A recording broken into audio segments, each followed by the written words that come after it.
Can I yell at the viewers if they copy my question?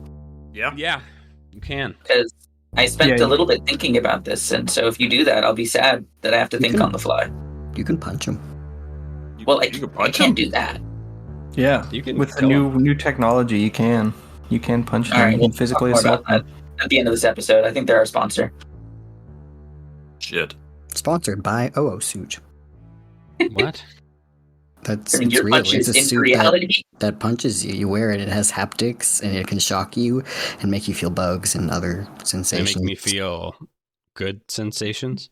No, it doesn't No, extend only- to the Only groin. bad ones. I think they have that on their secret part of their website. What about the nipples? Oh, definitely. Only pain, Colin. Only pain. It only allows you to Pain and experience pleasure things are you the could also same. get by taking too much Benadryl. Oh God, the Hat Man. Trying to Yes. remember a Hellraiser quote, but I forgot it.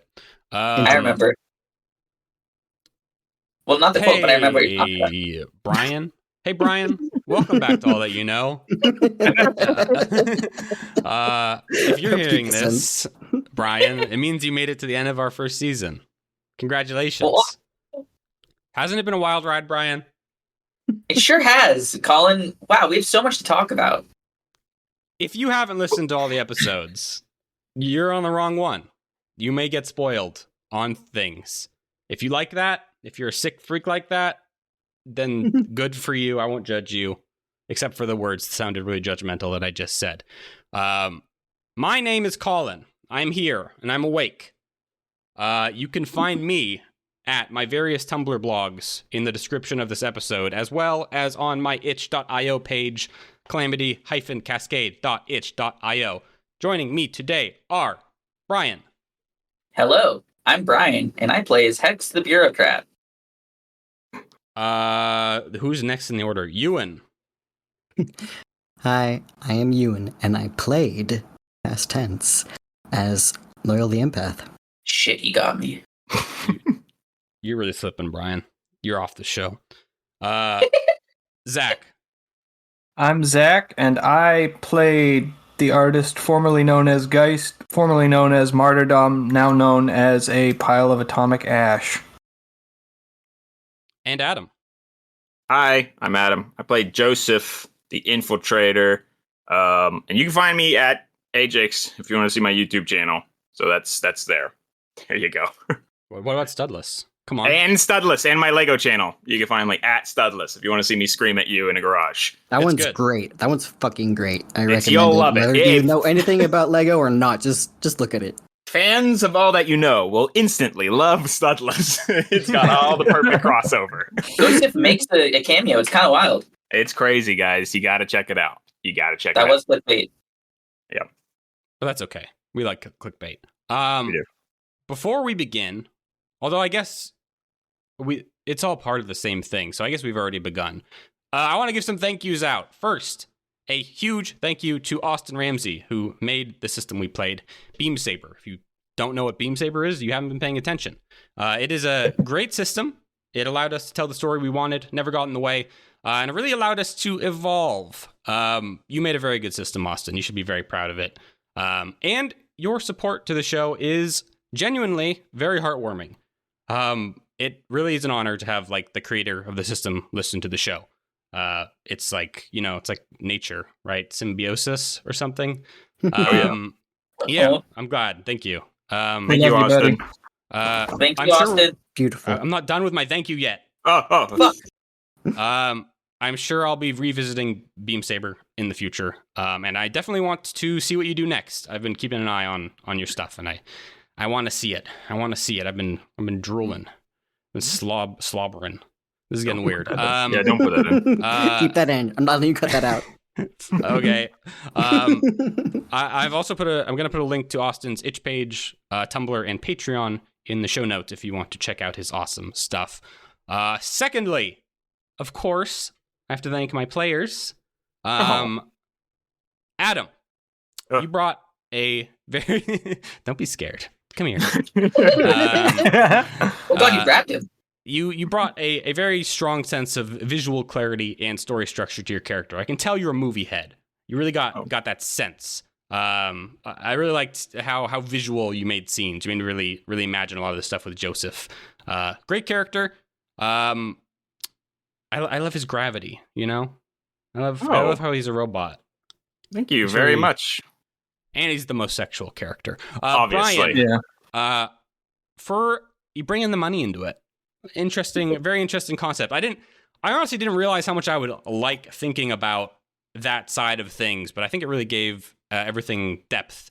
The corporate council and all that stuff would not have happened the way it did if not for Hex and how you developed him. Also, Bippo. We accidentally made a mascot, so I couldn't have done that without you, my sweet baby That wasn't boy. intentional? No, Bippo. He was improv. Like most of the important things in this show is an accident. Beautiful. Zach, you are the single best, I guess, character actor that I've ever worked with. I know worked with sounds very professional, but you're so fucking good at emoting. It makes me jealous. I wish I could do what you did.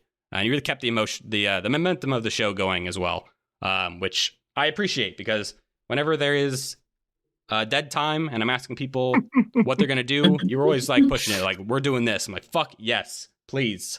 Yeah, that's a thank you from all of us here. Yes. Thanks. Yes. Zach. Yeah, that's From the bottom of my You know heart. what's going on. It's my theater kid background, my improv team skills. And then Ewan, for portraying Sunlith so good, such an excellent damaged character. Got so much more unhinged with each session, and I love how far you pushed it, and how many weird things you did. Where you said, "Can I do this?" and I was like, "Oh my god, what?" And you asked some very out there questions, which really increased the depth of the horror, which I'm always here for. I don't think we would have gotten. I mean, we wouldn't have gotten all the horror and shit without you. Like a lot of the things you did pushed the show into that dimension, and I like it so much more because of it. You also did a lot of art for the show and promotion, and you're an angel. Thank you so much. Aw, you're welcome. And of course, you, the listener. Really, I am desperate for validation. Knowing people were actually listening, seeing the funny line go up, it pushed me to focus on the project. I'm not going to pretend that I would have put as much work in if nobody was listening, because I don't know. I'm just like that. Maybe you are too. Maybe we're brothers. Maybe we're sisters. Maybe we're in love. I don't know. I've lost track of my script. Thank you all again. If you enjoyed the show, please tell your friends. Spread the word. It means a lot to us. Biggest compliment you can give us. And every time one of you has reblogged my little posts, put a big goofy smile on my face. And big shout outs to all my real ones on tumblr.com. Thank you again. So, anyways, I've been rambling. Let's get into viewer questions. Like I said, this is going to be informal. So if any of you here with me now, physically, virtually, you can cut in at any time. This is not anything that you should worry about interrupting. Oh, and also, if you are listening to this postmortem in the future after it releases on September 18th, 2024, you are welcome to still send in questions. I will answer them. Even if like it's the wastelands and the United States is just like a pile of dust, I will be in a bunker somewhere and I will answer your questions. So just know that. Well, I've seen the bunker. You've seen the bunker. You know what happens in there. Ever watched 10 Cloverfield Lane? I'd rather be the dust. You're going in the barrel, Brian. Yeah. So the first question is from Dr. Dill via Gmail. And they have asked, and I believe this is for everyone. I can't guarantee that, but I think it is. If you could go back and change one thing you did, what would it be? And I think that means in the show and not in life. So please.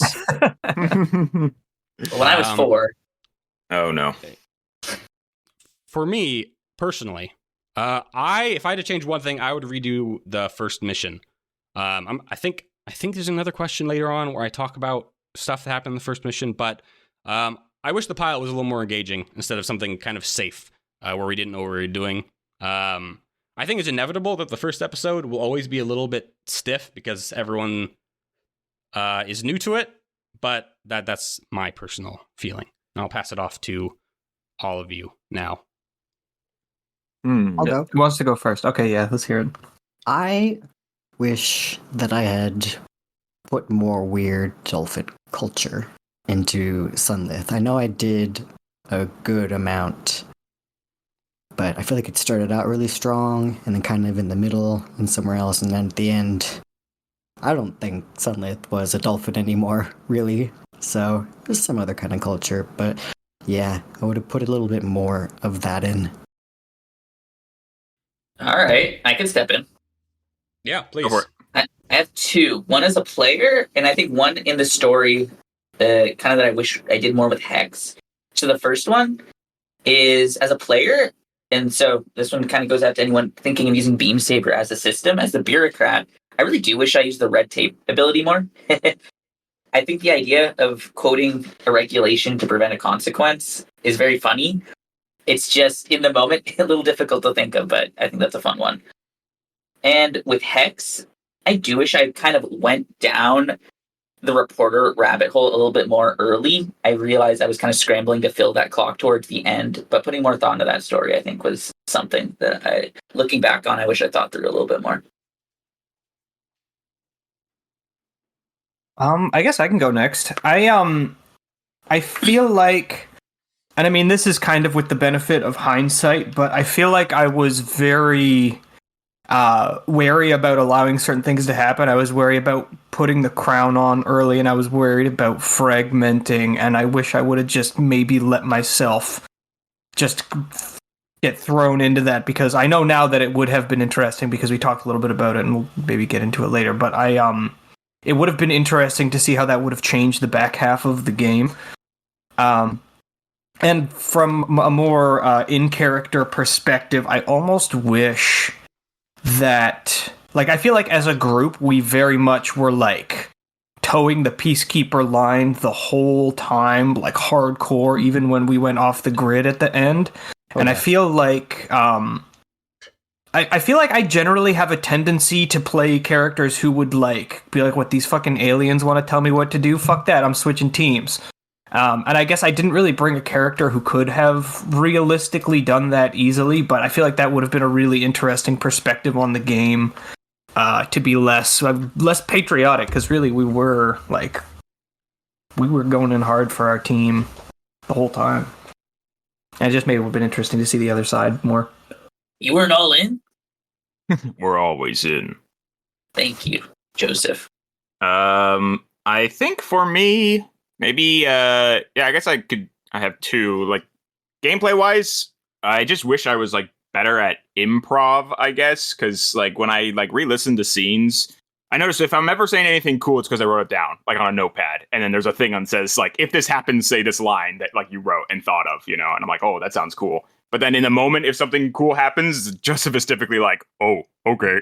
Or like, 100%. that's not good. Bad. Oh, cool. Yeah. And all that shit. So I'm like, oh, man, I guess that's not what I really wanted to do, but it's kind of whatever. I think that just comes from playing more games, though. And Yeah. then the like story in character thing I had is I did plan for Joseph to be more like Data from Star Trek, so I wanted him to like know everything about the universe, and I kind of dropped the ball on that. Like, I was hoping for him in my brain when I started it that he would chime in whenever anyone brought up any little thing, but then I even have like a cheat sheet on my notepad as well of like, this is when this happened on this date and stuff like that, and like I never pulled any of that in. So I wish I did that more. But yeah, those are my two. Okay, that's everyone. Thank you. We all have regrets, don't we? Oh yeah. Next question is on the blog from Anonymous. So mysterious. Is there a reason that Tyrrell didn't have Hex interfere with the final mission? And I guess that's for me. I probably should have told everyone to specify who it's for. But that's fine. That's a good question. I was expecting that, honestly. Well, so, okay, but Tyrrell didn't. So, like, no one expected or really knew that Geist had some fuck shit going on. And so, if Geist hadn't been able to turn into a little thingy, I guess what it's canonically called. If Geist hadn't been able to turn into martyrdom, then everything would have, even if the thing had fired accidentally like it did, Tyrell would have succeeded. So it's kind of just like Tyrell didn't know. The whole crown was kind of a blind spot. So that's why it's like that. At least I think so. That was one of my million predictions. I made a lot of predictions coming up to the end of the game, and most of them were wrong. But one that was right is that the crown was really our ace in the hole, and it was not something that any of the players knew was even possible. So that made me feel smart to get one. Go put on the crown, bro. Let's put it on. That's fine. Go put it on. Come on. Oh yeah, well, I forgot. You mentioned, Zach, about the fragmenting clock, and I don't have anywhere in the notes referring to that, so I'm just going to say it. But basically, if the fragmenting clock had filled up, Geist just loses control of his body entirely and becomes the changeling, and there's like one thing, which kind of happens when he becomes martyrdom, but it would have been a more intermediate step, where that's like the final stage. There is no Geist. There's just the changeling. I have a question. Yeah. If that happened as players, would Wyzak still be like playing, but he's just a robot? Like, yes, he'd just be a giant robot. That's one of my questions. Yeah, because it was a clock. I didn't want to introduce a clock that would kill you so early on. So it would be you would have just turned into a giant robot. That's sick. Giant robot. It is. I wouldn't have been able to come to the retreat mission at the end if it had happened. You could have. It would have just looked really bad. You would have made a great entrance. Changeling in a 3-piece suit, just like walking around. It's funny because I listened to the whole show front to back as we got close to the end. And when I first had the encounter with the salt sand, I assumed that it had like infected its own consciousness into my brain. And I talked about it as if I was sure that's what was happening a bunch. Like, did you, I mean, you just kind of like smiled and laughed, I guess, knowing that I was like kind of so fixated on this incorrect conclusion. I don't think I really knew for sure that wasn't the case until I've met Martyrdom, or I think it was during the last, not Martyrdom, Retribution, the last fight with him. The clock was called Retribution Fragmenting. Yeah. And then I was little trick that to make you think. Email from Emily, who says, "I really liked the show and had 2 questions. You don't have to answer both if you don't want to. I'm going to answer both, Emily. Sorry." The first one is, did the people in Greywood Sands manage to evacuate before the mercenaries came, or were they affected? And I think that is a mixed bag. Greywood Sands, which is the place where you did the Rampart mission, in case you don't remember, and the Psychic Communion and all that good stuff. That was controlled by the Peacekeepers. I think a lot of them evacuated because the pilots who were there did pull out when the mercenaries came in. But anyone who was not on board with the occupation probably would have stayed and fought and died. So, that's how that went. The second question is there going to be another season, or is this a standalone?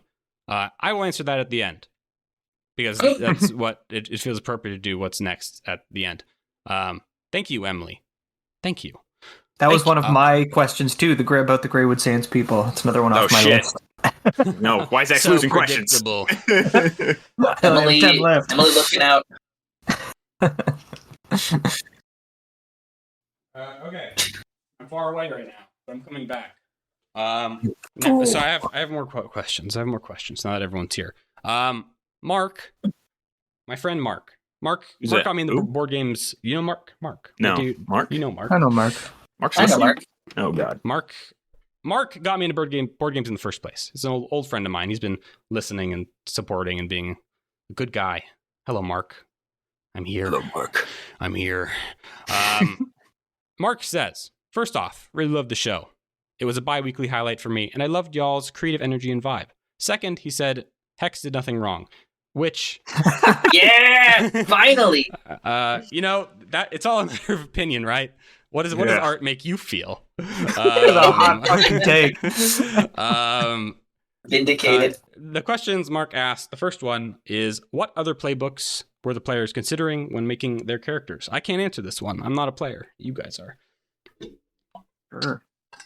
If any. I have an answer for this right away. So at the time when we made our characters, I don't really think I was looking at any other playbook very seriously. Maybe the commander one, but I kind of did that in the last mecha game. I kind of took that archetype, so I'm glad that I ended up going with the ace. But in hindsight, and I came to this conclusion maybe like a month and a half ago, I would have really liked to play like the scientist guy and went really hard in like making like crazy sci-fi gadgets and been like a ziggurat type who's just fucking around with forces beyond my reckoning to make a cool big gun. Or something. I think that would have been really fun, and maybe I'll try and repurpose that archetype for another game. But yeah, that's my answer. What's your class's name again in the rulebook? Yes, that's who I was considering as well. I forget if this was before or after I played Armored Core, but I think the archetype I had was very much an Iguazu type. If you played that game, so a very whiny, but really good at piloting type of character who. You don't really like, but you kind of can't help but like what he does in a. He gets in the a frame. job done. You know, Hex was very similar to that, but executed differently. I think I think I was probably going to do just like a normal soldier. I don't know what that would have been in the playbook, but like originally I would have, just because I was like, oh, I'll just be like a normal guy in the fucking military. But then like Brian was kind of going that route. But then when I chose robot, I immediately wanted to be an assassin. Like I knew that. So there was no other question about that. Yeah, one thing that I'll cut in here regarding Joseph is that, so we learned this kind of late.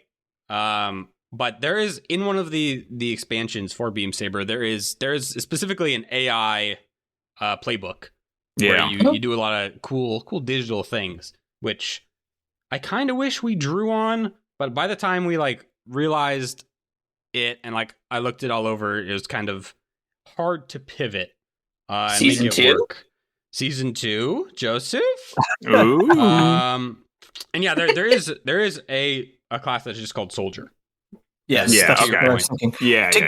I want to actually give a little counterpoint to that, because one of my favorite things about the show and about Joseph's arc is that, like, especially by the end, Joseph was probably like one of the most human of the 4 members of the squad. Yes. And I feel like if he had leaned harder into like the weird things that are possible with AI, I feel like it would have shifted the vibe of emergent personalities in the setting. Because it's like you have contrition, which is this like multifaceted weirdo AI entity thing, but then you got Joseph, and he just like, he is an AI, but he kind of just behaves like a man in ways that I think were very compelling, and I feel like it definitely would have felt different to lose that angle. Yeah. Interesting. You know what? I like that. I really like that. You're right.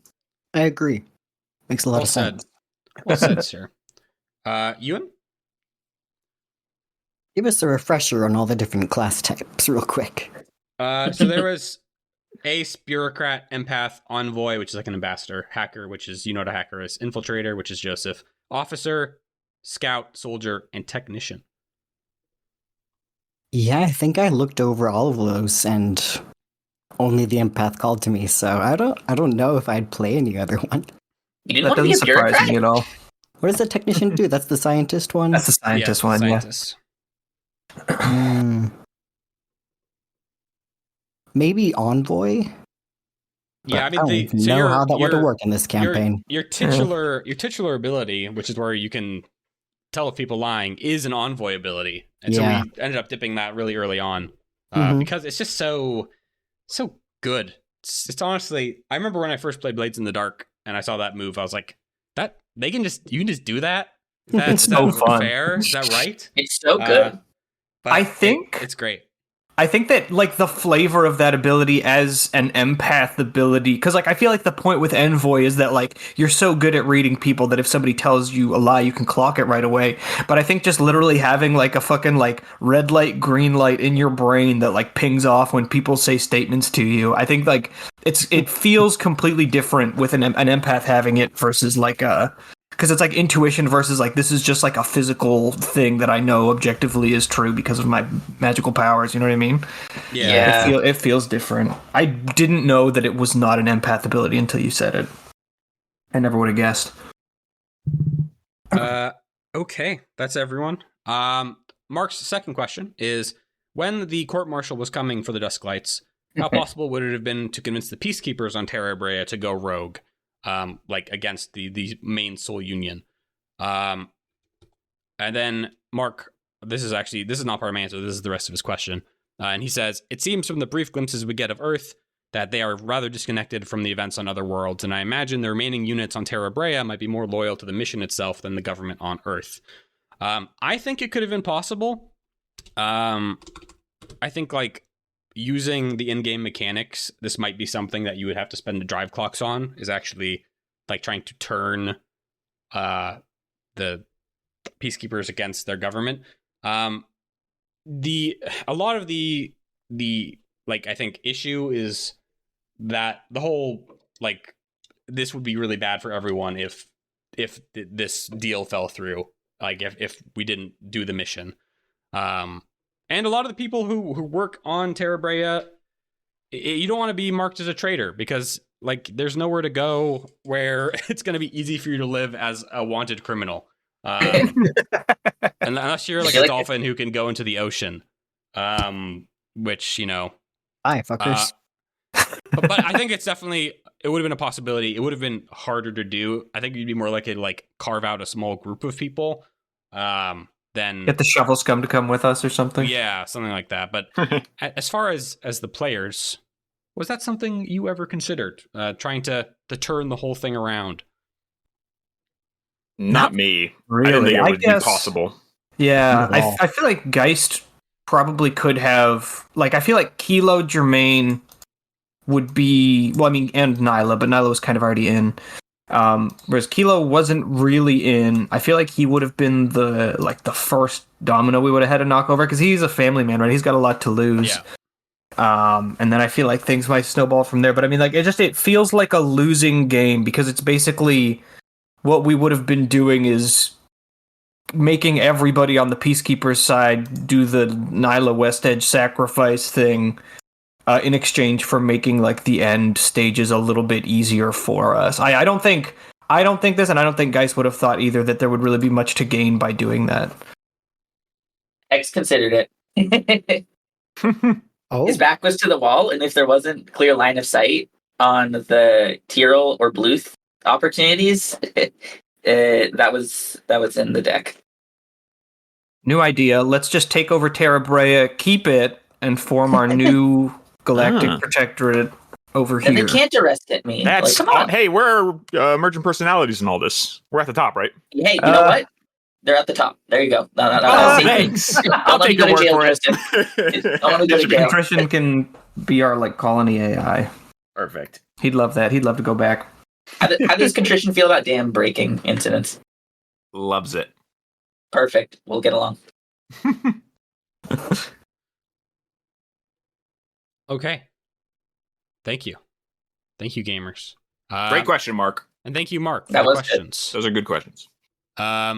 Next group of questions is from Austin Ramsay. Whoa. I know Austin. Oh, We just talked about Austin. I'm getting a little nervous. Austin sent in 4 questions alongside a very heartwarming message, which we've posted on our blog. Austin, thank you again. I'm really excited to see what you do next. I'm putting on that voice again. I don't know why I'm getting so creepy about it. But I like your work. I'm excited to see what you do next. Austin's first question is, what rules in the game did you feel helped aid the story you wanted to tell, and why? I will start since I've had to touch the rules a lot. Overall, Forged in the Dark, like the dice pool, partial success with effect. I love that. I think it's my favorite resolution system right now. For Beam Saber in particular, I really liked the rival mechanics. It made inserting Retribution into the mission really easy without having to make him like the focus of the entire mission. And I thought that was really fun. I think like I know it's kind of a meme in the Beam Saber circle, but like rival moves can be made at any time. I kind of wish I had done that more, like almost to an absurd degree. Like even like I considered at one point when we were at like the after Retribution had died, like being that he did make a move outside of chronological time just to like fully cash in the can be used at any time thing. But I thought that well, I couldn't fit it in, which is the main thing because I'm willing to do shit for a laugh. But I really like that. I also think the vehicle rules are very cool. The buffer between vehicle and pilot. One of my like biggest regrets about like the first episode is that I had people getting past the frames really easily and getting right to the pilot, which was not appropriate. I kind of wish I was more strict about that, but I did get that way later. So also the drive clock mechanic was great. I think that is an excellent way of representing working on your own little downtime goals.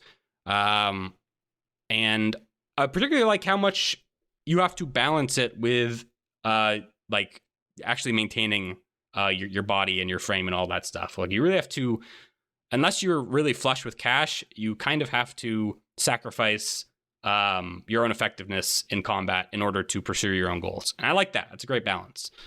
But I'll turn it over to the players if you have any feelings on the rules.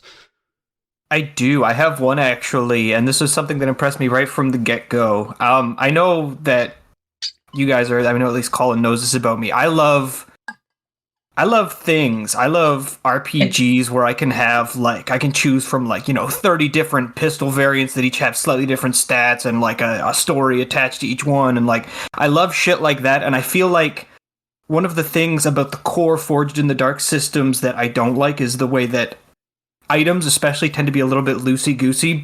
And so I was kind of coming in, I was like, a mech game is a game about things. You got this huge fucking robot, and like all the different pieces and systems and everything. But the vehicle rules specifically, the changes they make, like, for example, you don't completely reset your vehicle load between missions. You have to pay resources to, like, take junked gear off. And, like, the whole package of the vehicle rules I thought was a really excellent way to kind of stick with, like, the core tenets of the Forged in the Dark system, but give it just a little more crunch that I think it really needed. And I think that they're fantastic rules, and I think the way that a bunch of the different, especially the Ace special abilities, touch that. Like, there's one I didn't take that just lets you, like, jettison vehicle gear to, like, pull out new stuff. I think that would have been really cool. I'm a big fan of the vehicle rules in general. I think they're really polished, and I think they work great. Yeah, I liked how hard it was to get good dice and how easy it was for everything to just go to hell, because that's what war is. I was keep telling myself that every time that everything just like went absolutely catastrophically wrong, but I'm like, well, that's Beam Saber. Yeah. You stole the words right out of my mouth. Really, I couldn't tell how any mission was going to go, and it was very fun. I think the gray. What was the resort episode? It's not Grey with Sand, is it? No, I don't remember the name of it. Yes, but I feel dice rolling was very much a thing there. And I don't know. Yeah, like partial successes, like in any game. Yes. I don't think I can go back to playing games where there isn't some like partial successes. Like I can't go back to binary success and fails, because it's just you can fit so much in these little complications, where it just keeps things moving and keeps things feeling desperate, but ultimately, like, you're still making progress. Do we want to move on? Yeah. I think that's all covered. The Austin's second question is, what rules got in the way of telling the story and why? I don't feel anything got in the way, like, explicitly. I think mostly there was a couple of systems that I feel like we weren't able to utilize effectively. One thing that I think we all struggled with was with the beliefs system. We were cutting loose, I think, fairly infrequently. And we only rolled over a belief clock once or twice, since everything kind of moved pretty quickly. And it felt like, and I don't know if you folks felt this way too, like by the time a new belief was kind of written, the last one had already kind of been explored or wasn't relevant anymore. So by the time the belief clocks filled up, it wasn't really a question of like what question do I want to ask to get resolved, because we kind of already know the answers here. And I think one confusion we had was whether we should be kind of rewriting these older beliefs on the fly so that we had 3 relevant beliefs, or if we should leave the kind of already irrelevant beliefs for later. And I think that's just kind of how we approach the game and the pace. The only other thing that comes to mind for me personally is with entanglements, which I had a similar issue when we played Blades in the Dark, where sometimes like an entanglement comes up, and as a GM, it's either like disruptive in a not fun way, or it doesn't make a lot of sense in the context of the narrative. I think we especially had a problem with that in this campaign because Blades in the Dark and Beam Saber, a lot of the framework is based on having a lot of factions that you do like different work for, and you interact with them a lot. But we were doing one faction against another basically entirely. Like the corporate council was there, but it was mostly peacekeepers versus clusterists. And so almost immediately you were rolling on the worst relationship possible table against the clusterists. And I think we had at one point, like right after your first encounter with Retribution, I think we rolled the like your base is immediately attacked, like start a new mission, and it could have been cool to do, but I couldn't, like narratively it felt like it would have just been like kicking you while you're down. It's like exhausting, and also like having the base attacked so soon in a story, like that's like something you do in like the end game, right? Where it's like, oh, your base is under attack by the enemy, defend your puppies.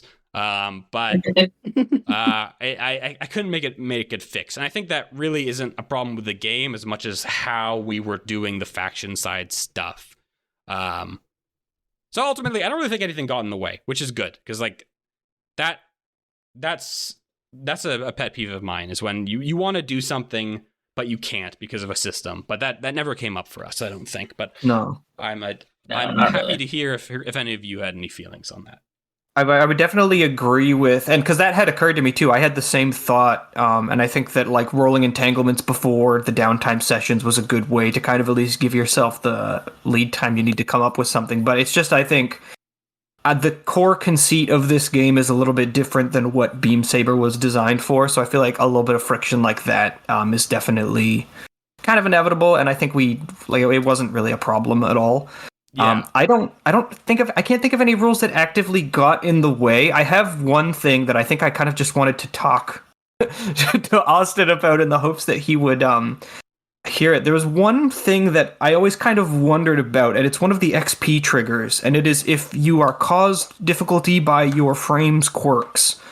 And I don't know, because I was thinking about it while I was driving around, because that's usually when I listen to the podcast is when I'm driving, and I was like, so how is that supposed to look? And this might just be like me missing something in the rulebook, but is it a matter of like, am I supposed to invoke my own quirks to be like, hey, well, like what if like this is causing me problems here, and is the intention for it to like cause me to make a bad call, or should I like volunteer to have like one fewer die or less effect on something, or like I don't understand how that's ever going to happen. Or is it just a matter of like, when I fail a roll, do I use one of my quirks as like an explanation for why it happened? Because like the way you're supposed to design them is to make them be something that could be beneficial or could be like a drawback. So I was just a little bit unclear on how that was supposed to work. But again, it's like I don't think we were getting too little XP. I don't think it's something that caused us really any difficulty or got in the way. It's just something that I was curious about. And if any of you have any insight as to that, I would love to hear it. I think that I think as a GM, I should have used your quirks against you more, or at least like on consequences have given you the chance to say, oh, the quirk gets in the way, and that's why this consequence happens. Like, I think we had a quirk thing happen, I think once or twice with Joseph's frame being spiky, where Joseph wanted to like pick up Hex, but I was like, okay, well, your frame is spiky, so if you mess this up, you're going to be in trouble. And so that was an example Okay, of that. Spiky is very easy to work with. So I was like, well, you're Spiky. So like that's obvious. And I think that's my view is it's something that if we had just kept it in mind more, it would have come up. But I think we were running a little too fast to utilize it. So you think it's like that actually makes a lot of sense. Like it's more to like inform the stakes. So it's like because of this quirk, this thing might happen if you fuck this up. Yeah, it's not like things happen. In my opinion, I don't think things happen because you have a negative quirk. It's that when bad things happen, you can draw on that negative quirk, and the XP rewards you for drawing on it. Okay, yeah, I get that. Because that's how some other games that use like negative tags work. Yeah. Anyone else have any feelings on that? Not me. I definitely agree on the beliefs one. Like, yeah. Otherwise, no. 2. Oh, this is 3. I have my list wrong. This is Austin's third question.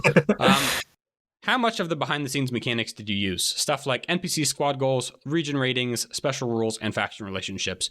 In theory, we used all of them. I have a big spreadsheet with all the factions, squads, and their goals. They ticked up during the course of missions. I think at one point the Peacekeeper goal was increase Union hold in River Valley. That ticked over, and everyone got bonus supplies. We had region ratings. There were special rules prepped. They didn't end up coming up. Caldera Lake, for example, which is where all the rich people live, had this elite security team that could show up, but that never ended up coming up. The megafauna, though, did, which was one of the regional rules there, so that there's big fucking things in the water, and you don't want to be mean to them. I mean, you befriended them, which is even better. We flipped it. I don't think any of you can comment on that question, so I'll move on. Wait, let me double check something. Yeah, okay, I'm happy with that. 3. Were there any? Oh my, wait. 4. Did I count 4. wrong? 4. This is your 4th question that you're. 4, yeah. Okay, thank you. Were there any game systems you wanted to engage with but didn't? Why? Personally, and Zach kind of mentioned this, I wanted to see more of like these alternate downtime actions, like manufacturing new items, collecting supplies from the locals, and like schmoozing with factions. I really like the crafting rules for custom items. They're very neat. I think the reason we didn't end up doing those just came to how much pressure there was on time. If people weren't repairing themselves because Retribution tore them apart, they were trying to do their drive clocks or training so that they could get a little stronger. I think if we were running something longer, it would have come up more.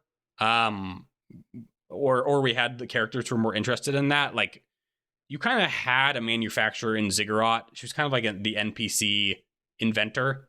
But that's what I was thinking of when I thought of these mechanics that we didn't use as much. Yeah, I mean, I kind of already touched on that with my, I wouldn't call it a regret, but my feeling about how I could have played the technician and built gadgets and didn't. I think that's probably the big one. I feel like, again, this is just kind of another limitation of the, of kind of the core conceit of the game, but like, Beam Saber has so many upgrades for your base that involve doing stuff there. So like, there's like the tunnels that we talked about maybe taking that make you better at sneaking on your own base. And like there's like a lounge that makes you better at consorting there or whatever. I feel like in a different sort of game, having your base be kind of a more, I'm not going to say that the base wasn't like a living part of the game, but it's like, because we were based in like the main Peacekeeper base on Terra Brea, things happening there, like if there's like a fight there, that's a huge fucking deal and something that like every squad should be concerned with. I feel like that's just kind of a limitation of what we went with, that we didn't get to engage with those more, but that they seem cool. Yeah. I feel that. Next question from Austin is, most Beam Saber campaigns eventually hit the topic of leaving their patron faction. You sort of did towards the end, but was there any discussion of switching to the Clusterist Corporate Council or going fully independent? I will let you answer most of this, but I will say, when this first started, I did think that you turning over to the Clusterist was likely. but as more bad blood kind of grew, it seemed less and less likely. And I also think, as a GM, I think if I had put more uncertainty on like Nyla's predictions about what happens if the Uro pull out, it might have been more likely. It wasn't. That's not a certain thing. That's like a prediction, right? Like sometimes people say things and they tell you the worst case scenario, and it's not exactly that. And I have like there was a B ending I had written, where it's kind of like that, where like it's bad, but it's really not as bad as you thought, and maybe it wasn't worth it to do the things you did for how bad it is. But I'll turn it over to you. Did you ever think about switching factions? As a player, I definitely thought about it. See, that's the problem. I kind of poisoned it maybe for the whole team by bringing a guy to the table who was like berserker hatred of clusterism because of what he had suffered, even though it was kind of his own fault. And I feel like if I made my science man or my officer man, things would have gone differently. Because like at the end, and I think even Geist maybe felt this at the end, it's like, what the fuck are we doing here? We're doing this to appease some fucking aliens who can't give us a straight answer about anything. Why don't we just tell them to fuck off? Like, I think ultimately the thing that stayed Geist's hand there was how sound Nyla seemed in her. She had strong convictions, at least before she kind of broke. And so I feel like I can take some of the blame as to why that wasn't really a possibility. Because Geist really didn't like the Clusterists, obviously. He didn't like the Corporate Council. He really hated Bluth, even when he was our bankroller, because he just didn't respect him. So yeah, I would say that for my part, I would have loved to, and I think it would have really been cool if we had gone Clusterist and flipped the whole thing around. But yeah, I don't know. I think after the fallout of the damn incident, Hex knew, yeah, he's not going to be with the Peacekeepers after this. That definitely felt like a point of no return. Yeah. Yeah. So, Can we imagine, like, hey, Clusterists, we just committed an awful war crime and killed, like, hundreds of thousands of your people. Can we join your team? All right. hey, I mean, his own team wasn't willing to look out for him. There you go.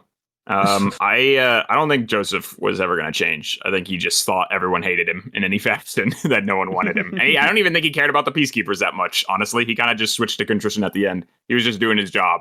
And when he found his out, he was going to take it. So I think that's what he was thinking. Fellow job doer. Jobber.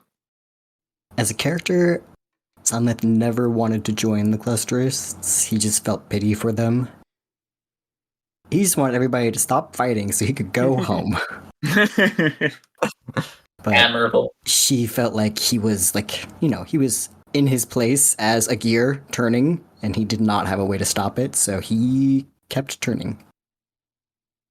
I feel like that's kind of an understated part of Loyal's character that I really grew to like as of listening to it, is how much, like, it's like he's empathetic and he wants to do good, but ultimately, like, one of the core tenets of his character is how loyal he is, and he's in this role and he's doing this job, and it seems like it never really occurred to him that he could not be following orders and doing what the Peacekeepers tell him to. And I thought that was really fascinating with the other parts of his character. I really liked it. Yeah. How do you get more of a sense of independence when you're following orders from the species that essentially created your mind, and they are your gods?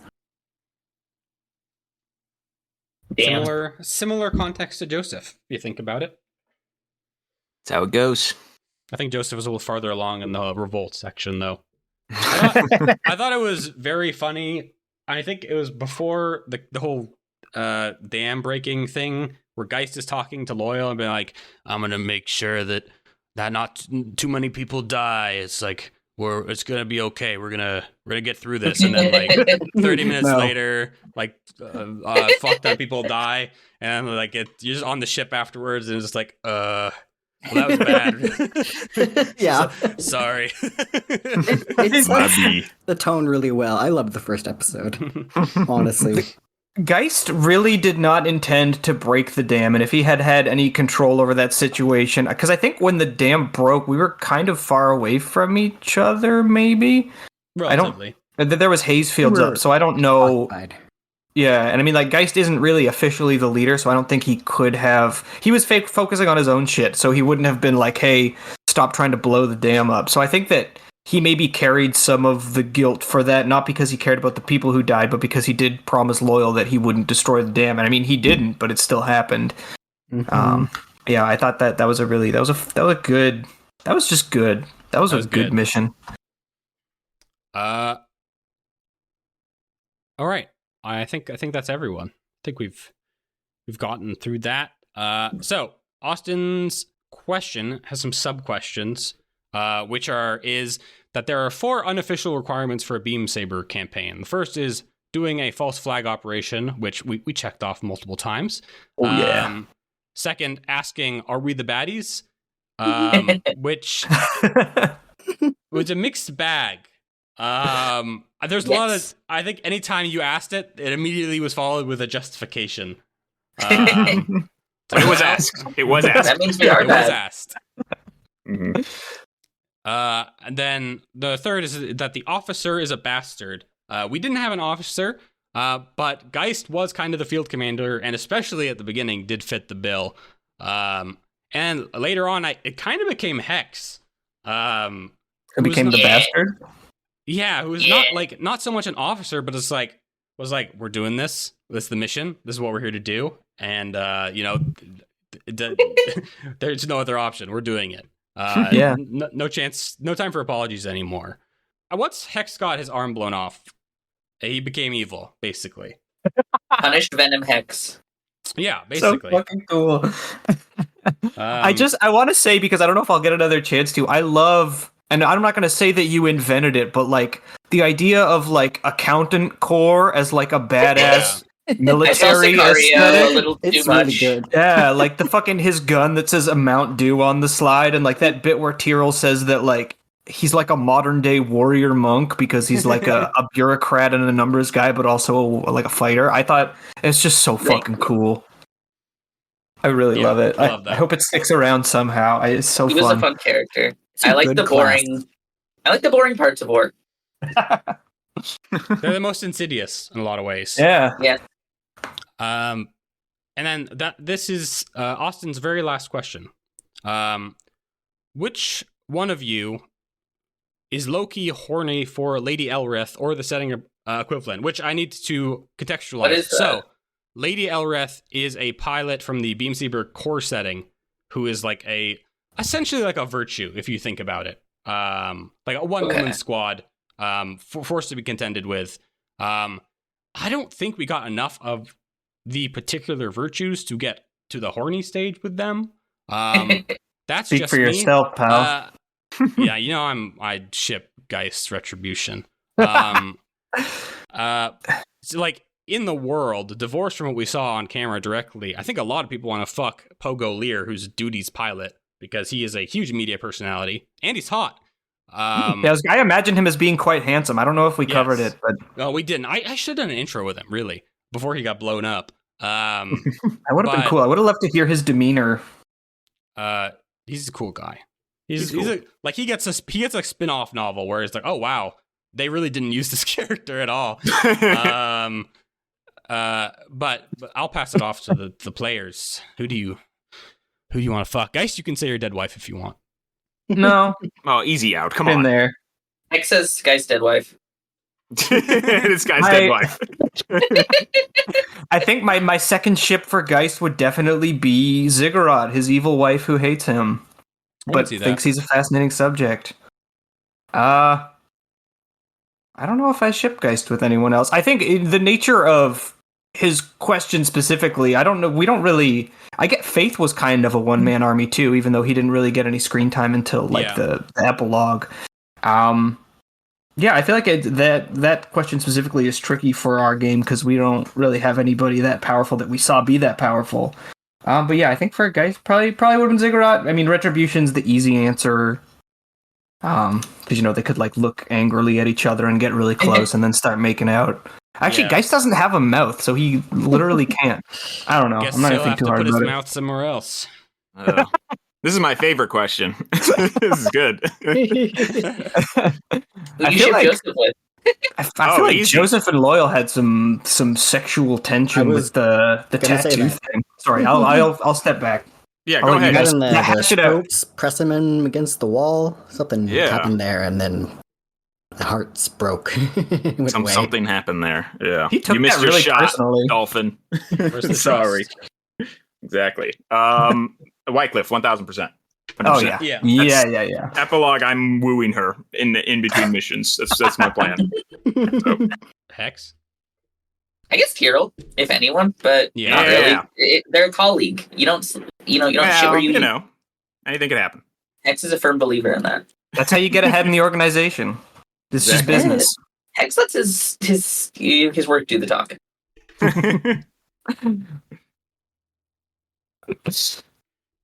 Okay. I think that's everyone. Wait, Thank you. Oh. Well, Sunlith would date Ziggurat, but would never ever ask her out. Much too shy. oh. I see. I don't know if Sunlith is her type. No, I don't think I so. mean- I think he knows, and that's why he would never say anything. That's so sad. Maybe try anything once, Ziggurat's curious. Ziggurat's She is more like intimidating. squid-like than most humans, so I guess I can And kind dolphins love squid. We can make it work. We've all played Mass Do you Effect. think love can bloom on the battlefield? of. Okay. Thank you, Austin, for your questions. That was a lot of fun. Mhm. I like answering questions. We should just answer questions. We shouldn't even play games anymore. I just realized that this was all just a giant, beautiful playtest for Austin. And he could just listen to and hear how his systems are working. I hope it was of use. I love Beautiful. Beam Saber. I loved it a lot more than I thought I would when we first started playing too. Just getting into it, and it works. It works really well. Mhm. Okay, so why don't we move on to player questions? We've gone through all the viewer questions we received, and thank you for all of you who submitted your questions. Your real ones, ride or die. You're gonna be. I don't know where I'm going with this. Somewhere dark. You're gonna be here when we make it big. Yeah. You're gonna be on the council, and you'll be holding the guns, and our enemies will fall. Anyways, player questions. We've all made some questions for each other because Yes. we're a small show. We don't have enough time to. We don't have enough people to ask us questions to do an entire show of it. But I'm excited to hear what your questions are. I have questions for everyone. I have questions for individuals. I can start if you want, or you can start. I kind of want to hear from you more than I want to hear from me. I'm done talking for months. Yeah. I have a quick, funny starter question if we Yes. want to go for it. Please. Maybe then we just go around and everyone gives a question. Yeah. Like that? Yeah. All right, Colin, my question is for you. Did you ever plan on us facing an Uro in combat, and how would that go down? Ooh. Okay, so yes, and so okay, so this is kind of looking behind the curtain too much. So I want to do it anyways because I have no restraint. When I first outlined the campaign stuff, I intended for how this campaign ended to be not the middle, but 3/4 of the way, where you have a whole epilogue arc where you are trying to, if you wanted to, get revenge on the Uro directly for the shit they did. Oh, wow. Or even going after Tyrell, if things had not turned out the way they did with Hex.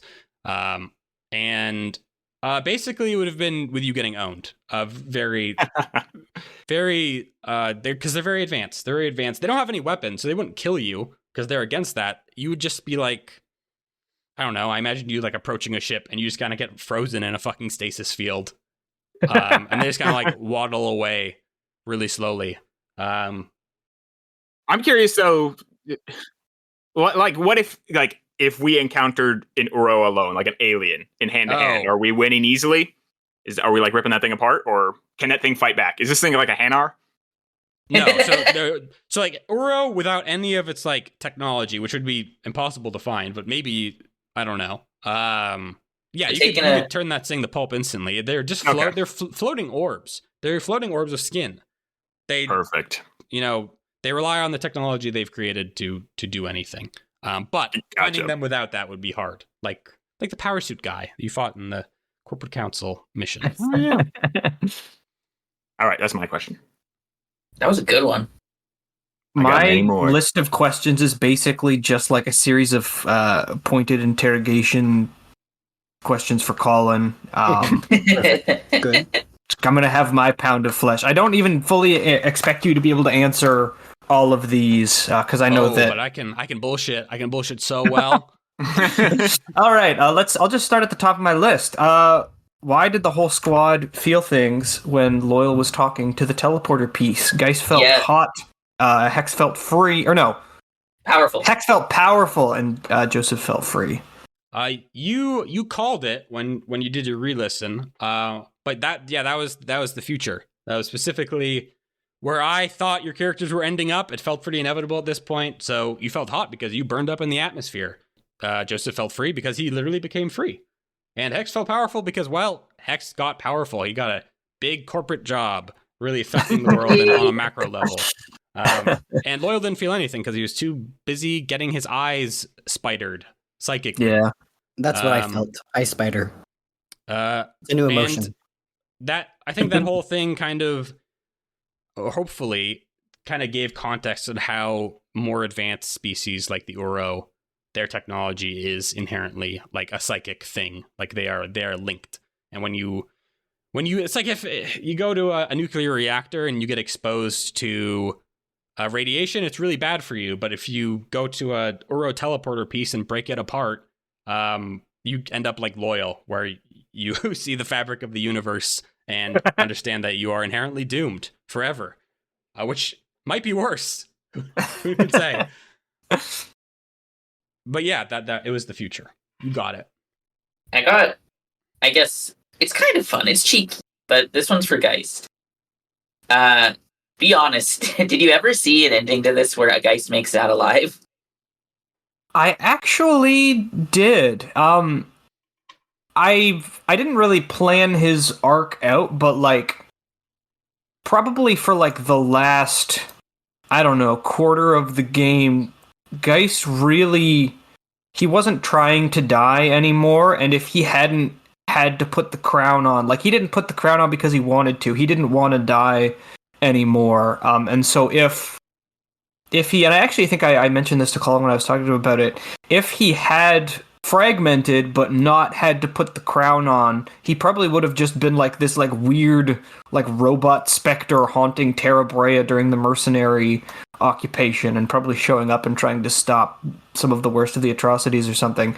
I think there definitely was an ending where he didn't die, but it kind of contrition made that not possible with his little shenanigans, his messing around. I like the idea of the ghost of Terra Brea. That's pretty sick. Yeah, it was a cool idea. I think it would have been cool, but it just was not meant to be. That hat was too cool. It was. I couldn't resist. I have a question for each player character, and then I think one or two for Colin. Anyways, I'll go off of Geist, because I think my question goes well with this. Did Geist feel betrayed by Loyal asking him to kill himself right after he'd convinced him to live? Yes. Oh, absolutely. That was, I think, because this is kind of, it's funny because we talked about the problems we had with the belief clock system, but like by total coincidence, that scene on Caldera Lake, you remember that with the boat? Yeah. That was kind of where Loyal laid everything out, and that also happened to be the one where our connection clock reset from 3 to 1. And yeah, I think Geist felt extremely betrayed because he felt like Loyal was his like best friend on the squad. And then it was just like, yeah, you have to kill yourself. Sorry. I changed my mind, actually. Life is not worth living. I take it all back. Yeah, I think Geist felt extremely betrayed, and I feel like that probably colored the way that Geist felt about Loyal into the end. I think I wouldn't say he got over it, but I think he realized that he didn't really take it quite as personally because Loyal was very clearly going through some shit. But I don't think he ever really fully understood either, because I don't think the whole Maze Mortar situation was ever made clear to him. Mm-hmm. Yeah, I liked Geist keeping Loyal kind of close after that. Okay, next question is for Joseph. What was Joseph's initial inspiration for the chess piece? I know that appeared really early on as like a little Easter egg. Why a chess piece? I honestly can't remember when I'm thinking that far back. I know it was in our initial little vignette with Yeah. Gopher. It showed up there.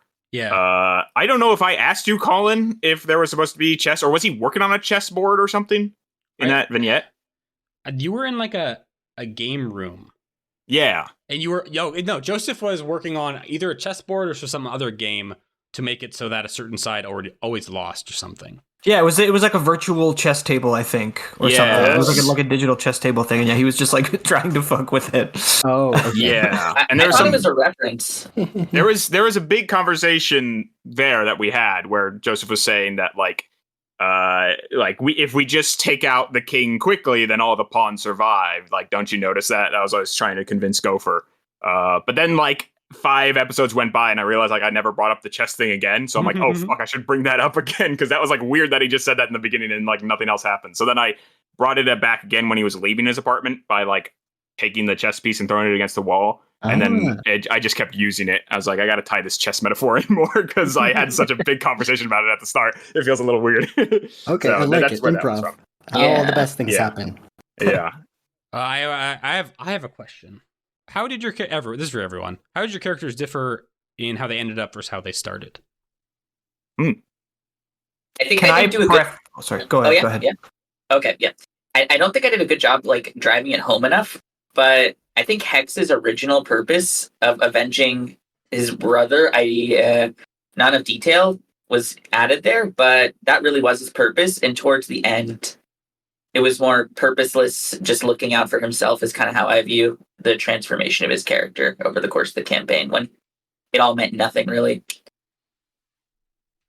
All I was going to say was that one thing that we talked about on Discord that I thought was really funny was what Colin said about how Geist is the only character in the squad who became less evil rather than more evil as the game went on. I thought that was really funny. Yeah. I mean, Geist completely flipped. He flipped his motivations. He flipped what he was willing to do. I think realizing what Amity Clay's final words were really cemented in his mind that I don't want clusterists to die specifically, whereas at the beginning of the game he never would have sacrificed himself to save them, even though he was also saving the peacekeepers. But yeah, so I think his whole perspective shifted completely, and it was very fun to play out. I think for Joseph, his plan, which was just make everyone okay with Class 4 emergent personalities, that always stuck. That never changed. But originally, I think my plan for Joseph was that he would find any source of Class 4 AI, and then he would take control over it, and he would be the ones making decisions. But I think when he met contrition, he realized I can't beat this. I am truly the pawn. I just need to follow orders, because if I try to fight this, I am I'm dead. I'm a piece of dust. So that's how he changed. So yeah. The chess metaphor I thought was really satisfying in that way. Yeah, absolutely. It felt very natural, because there's no way you could have known what was going to happen when you fucked with that table at the beginning, but then it tied together really well at the end. Yeah, contrition was not planned. There are a lot of things that was not planned in this campaign. I think if you look at the most iconic things that we have now, it was either accidental or just came up just naturally. I think contrition was an entanglement that we rolled. That it was something else, and then I switched it around. I was like, well, what if this thing shows up? And that could be cool for Joseph. And then it rapidly became another thing. What the fuck would sacrifice have been? I can't tell you that. Sorry. Yeah. Movie magic. I will say something that I was going to do that I'm glad I didn't, was originally at the end when you're asking what is everyone doing when they're leaving and stuff, I was going to have Joseph send Whitecliff a chess box, but when she opened it up, there was going to be one queen at the bottom that was covered in hundreds of pawns as a warning. But then, like, I'm glad I didn't do that because that's immediately what we would have talked about when we met each other later, and I liked how it went. But that was like originally my plan. Okay, whose turn is it? Who started? Was it Hex? I think it's Brian. I don't know. I have honestly lost the order at this point. Anyone say this question? I'll go, and then we can do Zach and Brian. And Okay. My question is for you, Brian. My question is: Hex is purposely average. If Hex died and you had to take over as a new character, how would you change them up? I actually thought about this because I don't know if I traumatized out in a very early mission, but I was very close to taking the AWOL consequence. I don't know if that's the right term, but that's the overindulging from the cut loose. Right. Yes. Well, when that happened, and then I wanted to go down a different route with that other character, I think they would have been that other pilot character I described. Oh, interesting. So an ace who really good at fighting, but kind of lame elsewhere. Would you change them personality-wise? Like, would you try to do something different there? No, I kind of like the idea of the by-the-book character. Gotcha. Nice. All right. I can take the next one. Sure. All right. For Joseph, did Joseph ever consider telling Hex that he's the one who triggered that bomb? Or did you as a player ever consider that? That's something I was always curious about. It felt like it would be a fun, spicy thing to drop. Oh, the bomb that took his arm, not that the... took his arm. The Yeah. platform There discharge. is... Do you remember, Colin, when I told you I have quotes written down for if any character tried to fight and kill me? That's when I was going to reveal it to you. And I even wrote above it, this might be too cruel for the quote. No, that's good. That's good. But I guess I'll tell you that later when we want to get into that. But yeah, that only would have come out if Joseph wanted to be mean. Otherwise, you should just say it now. This is the last recording. Pull it up. I mean, pull up the doc. So I have quotes. I have rogue quotes. Oh, this is gonna hurt. If they have a chance to leave, if not, you must fight. That's what I told myself. And I also said these would only work if they don't interrupt you, which they will for the players. In tabletops, you get narration time. Yeah. Okay. It's a guaranteed right. You need a monologue, man. Yeah, so for Hex, it's two parts. The arm thing was the second, more crueler part. But I'll tell you the first one, which was if Hex decided to come and kill me, I would have said, out of everyone, I couldn't be more disappointed in you, Harold. You were so rigid and dutiful. Even with the dam, you went above and beyond. But there is no corporate reward for killing me. It would be emotional, and isn't that what we have in common? We don't act on our feelings. And if you step out of line, I will have to remind you of that, painfully. And I doubt you'd leave things half-finished, Harold, so I promise I wouldn't do the same. I can spare you because of your help. So if I were you, I'd start running now and never look back. That's what I was going to say. That's but then, old as fuck. if you decided to continue fighting me, and I was trying to be mean, I would say, you're welcome, by the way, for that new arm. I could have stopped them, but I didn't, because I knew you'd understand the risks as well. And here you are, throwing it all away. But this time, there won't be anything left to replace. Sorry about Glint. Ooh, I want to see this episode. I want to see this episode. That would have been very mean. Glint finisher. Fuck, I have man. ones for Geist and Sunlift too, if we want to do those. Sure. Fuck it, we're on it. All right, Geist, get ready. For Geist, if we were, this is if like we were on the hangar, I would have said, how fast are you, Garrett? Do your legs give you any additional speed? I don't mean on your frame, I mean on your body. In your frame, you are a formidable adversary, but on your feet, I'm not sure you can do more than any of us. See, I primarily worked on my feet for years. They had me hurt people, civilians, militia, soldiers. I was very, very good at my job. I can give you a head start, but I doubt it would make much of a difference, because out here, you're the weakest member of the team. He's not wrong. Oh my God. And then finally, for the dolphin, I said, when you asked me to remove those tattoos, did you really think it was an act of compassion? I touched your skin, Sunlift. I logged all that data through my fingertips. I know the correct pinpoints, the exact pressure to push into your already bruised skull. But I don't have to lift a hand, do I? Because I can just crack your pod and watch you choke to death. I warn you, out of everyone around me, you would be the easiest to kill and the first. Damn, My man, skin. that's fucked up. I love Not my this. skin. This is great. Rude. There you go. Those were my contrition says you have to kill them. And then I would have given you this quote, and then if you're like, I'm still gonna kill you, then we would have fought. You know what? In hindsight, I think Wycliffe was right. We can't trust these AI. No, it's all cool. I mean, I didn't say I'm a nice guy. It was theoretical, bro. This is a thought Yeah, it's experiment. theoretical, Yeah. Anyways, those are my quotes. Okay, Ewan, Zach, questions? I have a question. I think I know the answer to it, but I'm kind of excited to ask it anyways. This is a throwback. I mentioned it before, but it's to an old entanglement. Do you guys remember the strange man in black who showed up? Guy? The bald guy who was fucking weird. I really liked that encounter. So I think it was either said or implied that he was with the Soul Union's completely black, like off the books psychic division. And so my question is, was that guy ever going to be anything other than a one-off character made to fill a need in the mechanics? And if not, and if the Soul Union psychic division was there on Terra Brea, what the fuck were they doing? Did they know that Martyrdom was messing around, or were they intentionally just watching it happen? I think I can't tell you. I knew that was gonna fucking happen. But I will tell you this much, is that there's a reason that the bald guy came for Sunless specifically.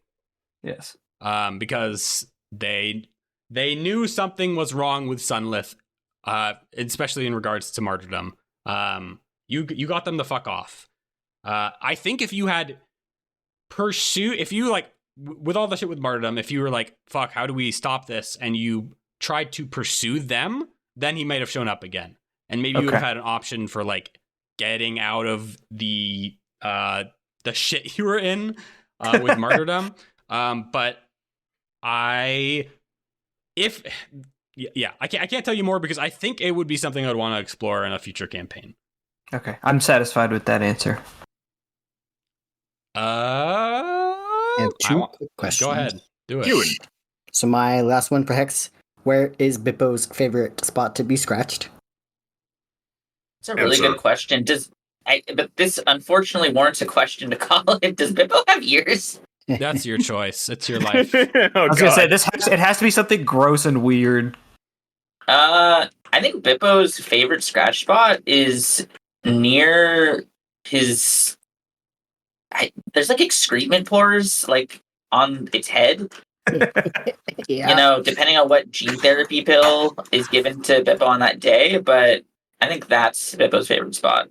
That's great. That's horrible. My last question is the Colin question, but we'll. Yeah, Maybe we'll do another circle. Yeah. If each character had a theme song, what would it be? I briefed you on this one because I don't want you all to have to scramble.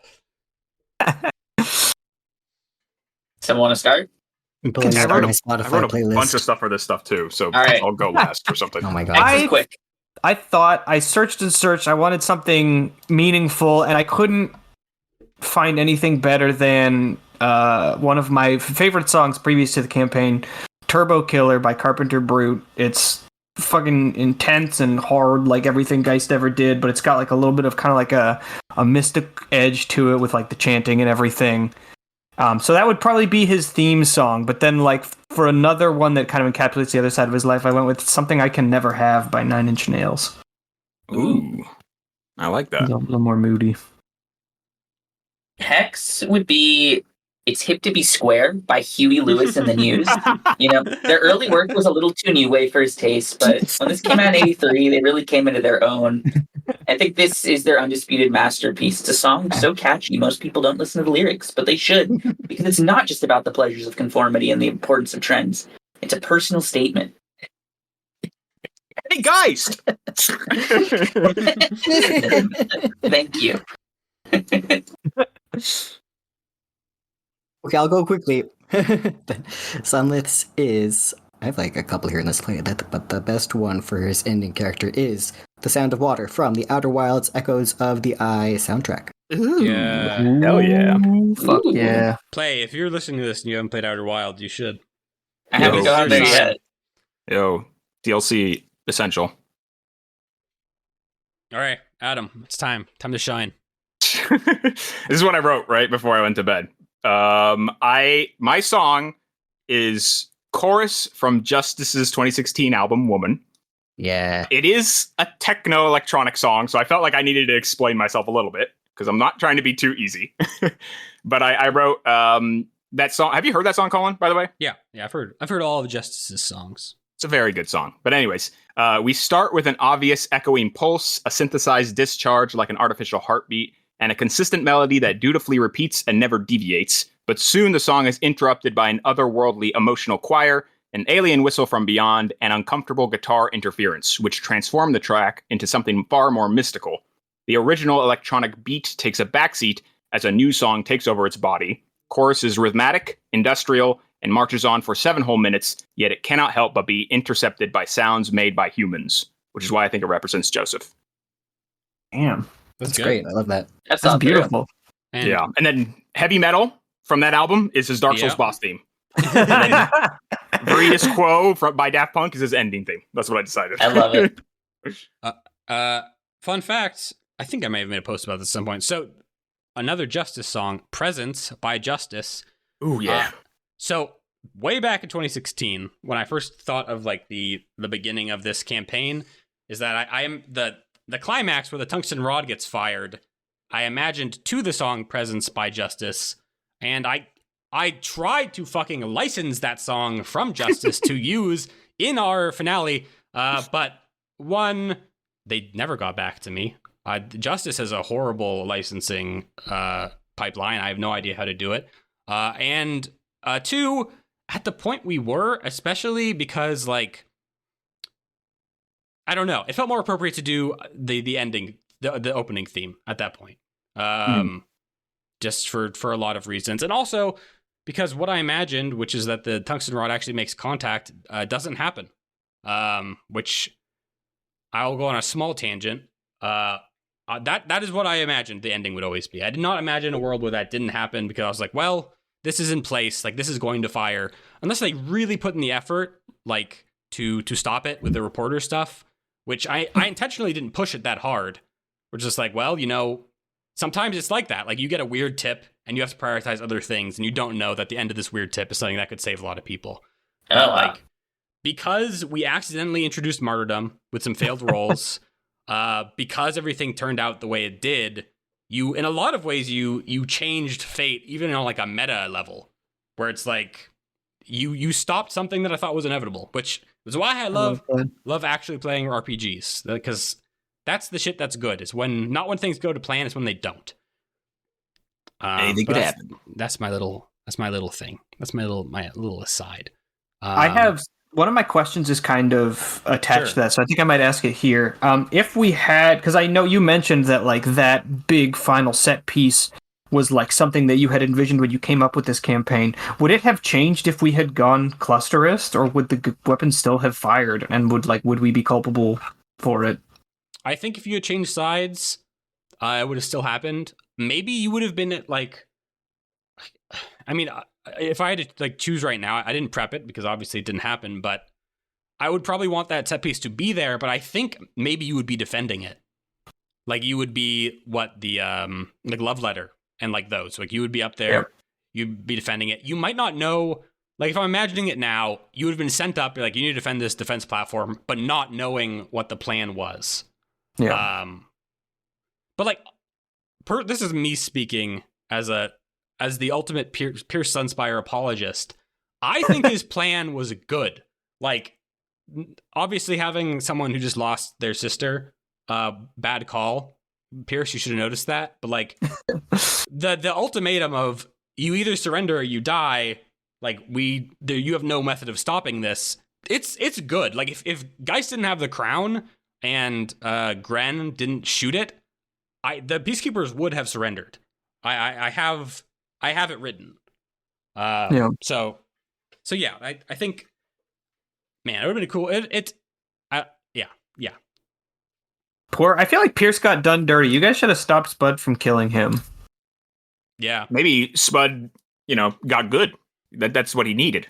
I think it's You ever think about really, it's almost indicative of like, just like a lot of how we played, where Geist always was giving the orders, right? And he was the de facto leader. And then in that moment where Geist isn't there, no one's adjusted to it yet. And Spud is asking for orders, and everyone's like, well, Geist will tell Spud what to do. And then, but he's not there. He's just not there anymore. And I like that a lot. Yeah, it was good and it was very thematic, but just like, I feel like Pierce was such a mysterious character for the whole campaign, because like there was like an intro from him or two, and like we knew that he was like this big shot who completely fucking switched sides. Yeah. And then like he just gets fucking erased. I think it was good for Spud's character, especially, and his little killing spree there at the end. Yeah, Spud is like, I love Spud. He's like, yeah, where'd that guy come from? He's so chill, and like he seems like a good guy to hang out with, but he's like he's so fucking mean. He's evil. Yeah. Like he loves killing. Like as much as he likes weed. Which is, and that's saying something. And that's saying something. And that kind of just came out of nowhere, but I like Spud. I was supposed to hate Spud. That was like my thing. I don't know if you remember at the start when we were choosing who we liked and didn't like. I didn't like Spud because like I thought he was the guy coming in to help us when we didn't need any help. Yeah. But then he defended me against robo bigotry, and he defended me like way harder than I thought he needed to. Yeah, so he fucking hates clusterists. Yeah, he was like, "I'll kill them for you, man. I'll fucking rip them to shreds." And I'm like, "Whoa, thank you."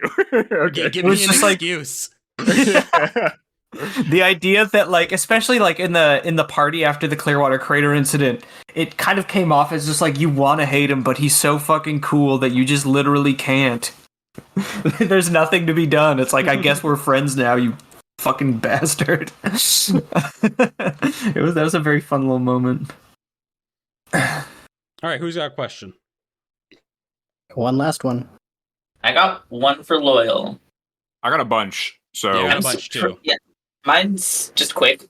Did you ever consider having Loyal eventually go try to pursue Maze after everything? I was surprised that Loyal just let it stand. I think after how much effort he put into just getting her off the planet, he had no plans after that. That was the extent of his rope. Damn. Which is why he ends up in the ocean afterwards. It's like, okay, I got her away from the front line. That's it. I'm done with everything. Goodbye. F. I have another one that I'm kind of interested to hear the answer to, but again, I think it might be one that you can't answer. Why did the martyrdom entity seem to actually care about the death and destruction it was preventing? If I recall correctly, we got like a lie check on that, and even though it wasn't really a human, it seemed like what it was saying was true. Was that just manipulation to try and make Loyal think that he was doing the right thing? There's a line somewhere, I think maybe in the right before you blow up Geist, where when you understand everything, or maybe it was in the forest, I forget when it was, but it's that martyrdom's whole thing is that the power it gets from your sacrifice is equivalent to what you're protecting. So the reason it cares about all the death is because that's where the value is. Preventing that death is the cash for martyrdom in this case. Okay. Or at least that's the implication. That's fucking awesome. I love that. So like that's the reason. Like if you think about like martyrdom was killed before, like back in the city, like during the first invasion, and the reason it was kind of a pushover is that it wasn't like there wasn't that much on the line in that moment. Right? Like it was all so stretched out. It was like it was a battle. But you saved literally millions of people with a single action, and that's fucking efficient. That's like a guaranteed lottery ticket for martyrdom. So that's why the psychic entities are very complicated, but that's the easy answer I can give you. Cool. Okay. Yeah, that I'm satisfied with that. I got a Colin question. Colin, a culture is its food. If there was one recipe you could replicate or invent for IRL consumption, what would it be? Oh, God. Okay, this is hard for a number of reasons. But Oh, so this didn't come up, but Terra Brea is terraformed. At least their area on the city is. They probably have cows. But like the farther out parts, like the lake. Oh fuck! I guess I could use normal ingredients too. I don't have to get too alien with it. What's going on Terra Brea? What's the food? Bippo burgers. No, don't do that. I don't want a Bippo burger. They're self-replicating. You can't. Oh God. I think I lean towards sushi just because Loyal was such a big part of it, and Luigi was like a big sushi guy, as it turned out. That's true. Probably so, like some fish, some like alien fish, I think, and I think something that in the city specifically integrates like military rations, like what if it's like wrapped in like instead of like nice cooked rice, it's some sort of fucking like ration pack that a lot of the soldiers get, where they're like just making do with a lot of bullshit, kind of like a spam musabi, like that Hawaiian thing, but like musubi, yes, where it's like the Terra Brea take on it, where you're combining like something that is kind of like a ration, kind of mass produced, but you're also combining like a local ingredient as well, like a seaweed. Tortilla hand rolls. That's my answer. That's now you have to make that in real life. You know that, right? Yeah. And feed it to all of us. I don't know what the fuck is in it because it was kind of just a one-off joke, but I want to try a new fashioned, whatever that is, whatever a Terra Brea new fashioned is. I went to a restaurant and they had something called the new fashioned. It's such a low-hanging fruit pun. I'm not at all surprised really that somebody has already done it. But yeah, it's probably something silly. It's like a white whiskey somehow instead of a brown whiskey. I like when you describe Tyrell's drinks. Yeah, Tyrell. The gin, blood orange gin. Classy lady. She's a very classy lady. She's also a psychopath in her own way, but that's why I love her.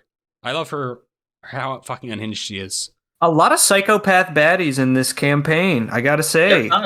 They're my weakness. We got Ziggurat, we got Tyrell, we got, I guess you could make an argument for Nyla. It's almost as if they're drawn to war. I don't know if you know this, Zach. I don't know if I told you, but like the name Nyla is stolen from, not stolen, but like the very first campaign we ever did, like Adam was there, Brian was there. Their handler was called Nyla. And so I just thought it'd be funny to do a throwback where your handler is once again Nyla for the first thing we put out publicly. That's Love fun. That. I like that. I liked it. They even seemed like original Nyla. Yeah, there's a lot of things that like a lot of things I do that just for your benefit, like a Dead Man's Whelp, which is a card game that exists in our fucking fantasy universe. Just like mentioning them, little treats. I have a related question actually that I think goes along with that. Was the old king from like the weird Final Crown getting segment, was he some kind of reference to a previous Colin game character? He was. I thought he might have been. But there was a while ago, Zach, we were in a campaign where you had to like go inside of a play and take up the role of like this king character who has to go to this doomed expedition. And I was reminded a lot of that when I was writing the Forest thing. I fucking loved that segment. It was so fun. Yeah, it was dope. Yeah, I always, not always, but I really tend to, at a certain point in a campaign, there's always one fucking weird episode where I just do not use any rules, and it's just like, I call it a mindscape episode. Where it's just like, reality is completely whatever you want it to be. Just do what you want. We're not going to roll any dice. Let's just like make a funny story. Yeah. Are you struggling feebly? Oh, I love to struggle feebly, and it never mattered either.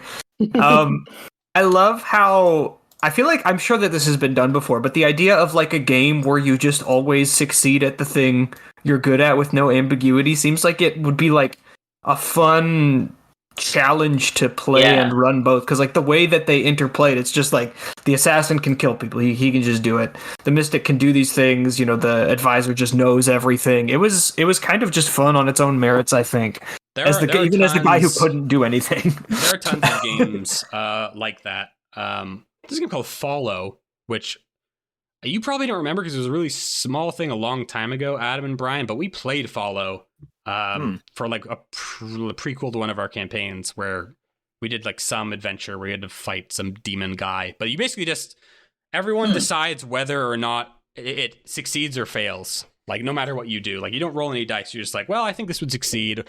And then you like say succeed or fail. And then there's like a table for like what the outcome is. Cool. I like that shit. I like that cooperative storytelling type games. Yeah.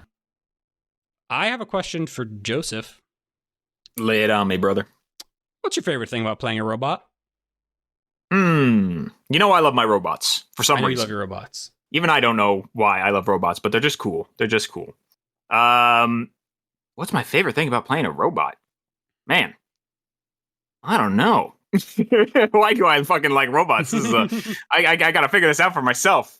I mean, I liked it in this campaign because you put a lot of thought into immersion personalities. I wasn't just like a guy in a suit. It was like there was so much backstory that I was excited to explore. That I was almost worried to explore because I was like, oh fuck, am I gonna get some of this wrong? But I really had a good time. I liked how much the world was against Joseph. That is like what made him the most interesting to me, or made him the most exciting to play, because I always knew he had a vendetta against anyone he was talking to.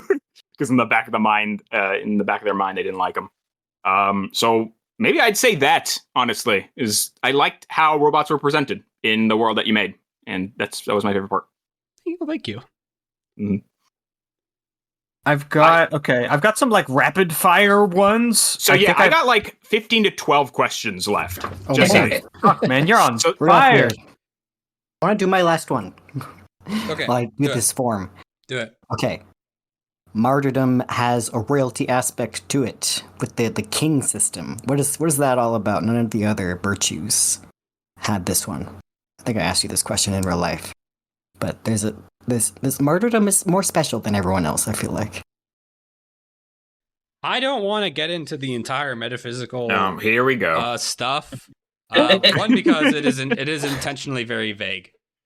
Because yeah. I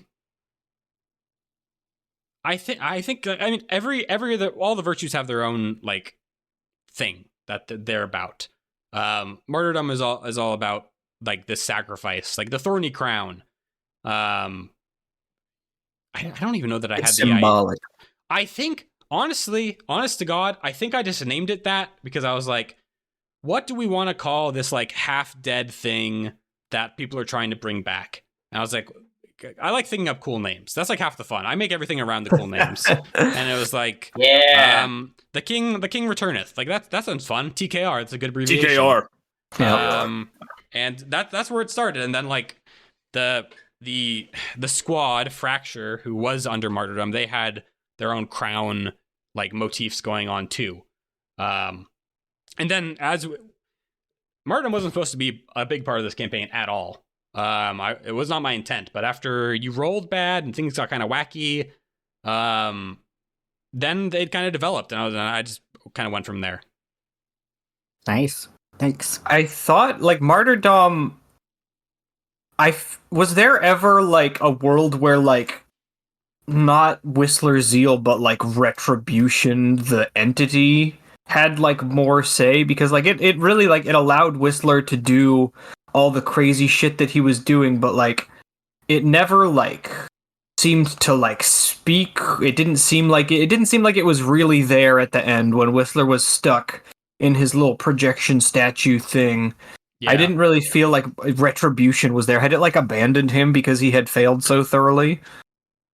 Yes, in a lot of ways, yes. Where like he was not doing a good job. You kicked his ass in a lot of ways, and like the things that are powering the virtues, they're not like the entirety of whatever these entities are, whatever you want to call them. It's just like a little fraction, a little finger they dip in, and it's just ultimately what they get out of it. And there's like a moment in when you confronted Retribution where like you can kind of feel that Retribution entity wash over you briefly, kind of like looking for purchase, and it gets like literally scared away by martyrdom, Like He's like- mine, fucker. yeah, like a predator being scared by a much larger predator, where it's like, okay, like this is not. We're not going to fight about this. I'm just going to back off.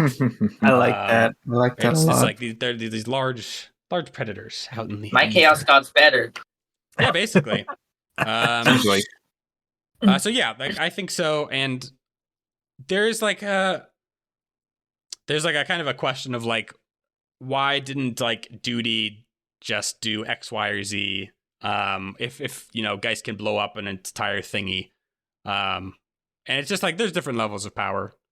It also is to serve the narrative, Yeah, I get that. I feel like Retribution never really won a fight against Geist. Like even the very first one, when I was already traumatized out at the start of the fight.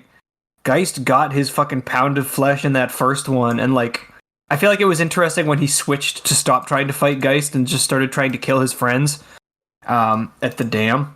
But yeah, he really just Retribution could not pull. He had a really sad arc. Yeah, I think the only real drop he got on you was that first mission where he almost killed Loyal. Yes. And then after that, it was progressively more and more desperate as you guys got stronger, which I like. Yeah, it was fun. I got a Wyzak question. Sure. Yo, guess what? Geist is forced to challenge and defeat Joseph in hand-to-hand combat. He can pick one other person to aid him, excluding Mahogany Cola, Ziggurat, Whitecliff, or any player. Who does he choose and why? Oh fuck, that's a really good question. So this is like a no frames. No frames. You are both in your bodies. You're not killing him, but you gotta like get him to submit. Joseph. Okay, in a 2v1. I mean, fuck, that's a really good question. I feel like a realistic answer would probably be Spud, because Spud's a pretty good fighter. Yeah. And Spud. they get along really well. If I could just like pick anybody, fuck, I don't know. We don't really know many people who are formidable hand-to-hand combatants. So maybe like if I can just use cheat codes to pick any character from the roster, I might go with somebody like the fucking corporate council head of security lady that we killed with a railgun, just because she seemed pretty badass and like physically imposing and huge. That works. I That works don't for know. me. I like that. Yeah, rip it my was, robot it in was half. it was a good idea you didn't try to assassinate her. Yeah. That was funny. I have a question for everyone, Okay. which is, if your character had to pilot a virtue, either one that exists already or one that you make up, like for example, wrath or something, I don't know, what would that virtue be? Oh, this is easy. Loyalty. Was greed one? I mean, Mine's it's- Greed is Joseph. taken. I guess you could do greed if you want it to be a virtue, sure. Yeah. I feel like loyalty is a duty. I feel like loyal would be an excellent duty. Yeah, I think so too. Do you have that picture that we can look at? Oh shit, I know what you're talking about. Oh, like the funky I- psychic one. You can also make one up if you want, but let me put Okay. put the picture up if you want it. Just a list of virtues. I was trying to remember. Oh Yeah. yeah, there was Let me- okay. I think I Oh, there's but only good virtues. retribution, love, attachment, martyrdom, Shame. duty, shame. What did shame die off screen? Did shame died ever? before the start of the campaign. That's Same right. with That's love. right. Yeah, I did know that one. And then sacrifice, the controversial 8th virtue. Wait, sacrifice is the one I killed, right? Am I Mhm. wrong? Okay, that's the one I want to be. I want to be that one. Absolutely. That Probably one's duty for Hex. I don't think Joseph would ever sacrifice himself. So Joseph seemed like he had a pretty strong sense of Yeah, maybe- self-preservation. Like It he was was just his killing abilities that I like. That's listen, I I just kill someone from laser 50 meters thing? away. Yeah, his little like pinpoint. Like I shoot a pencil at you and you die. I like that. That's fucking Joseph crazy. would be the virtue violence. Yeah, that's what I'm making up.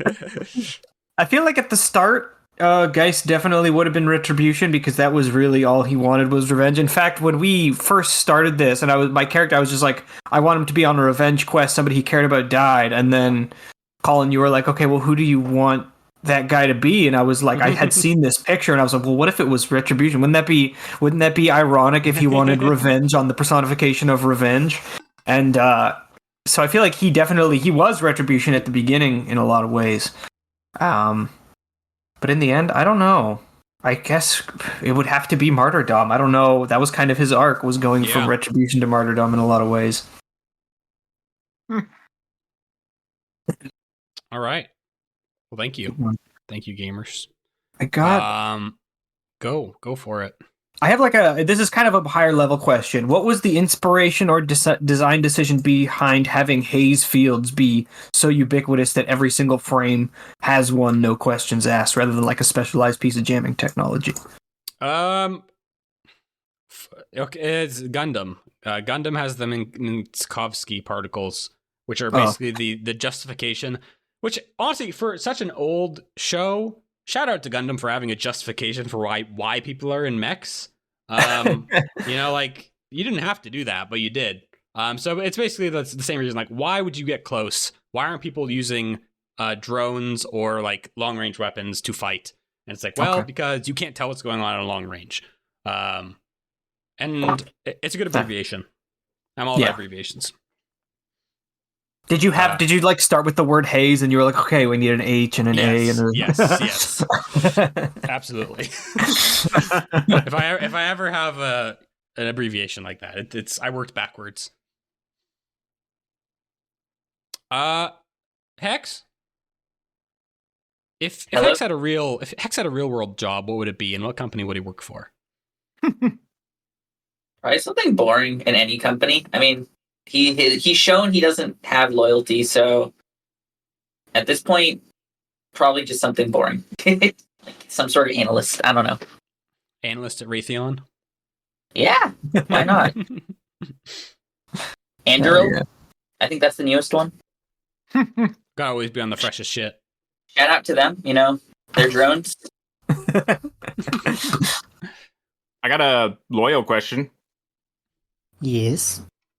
What would Loyal look like if he was human? Ooh. Gotta make a Gajinka of this. I don't know if I pronounced that I know. correctly at all. I know exactly what you mean.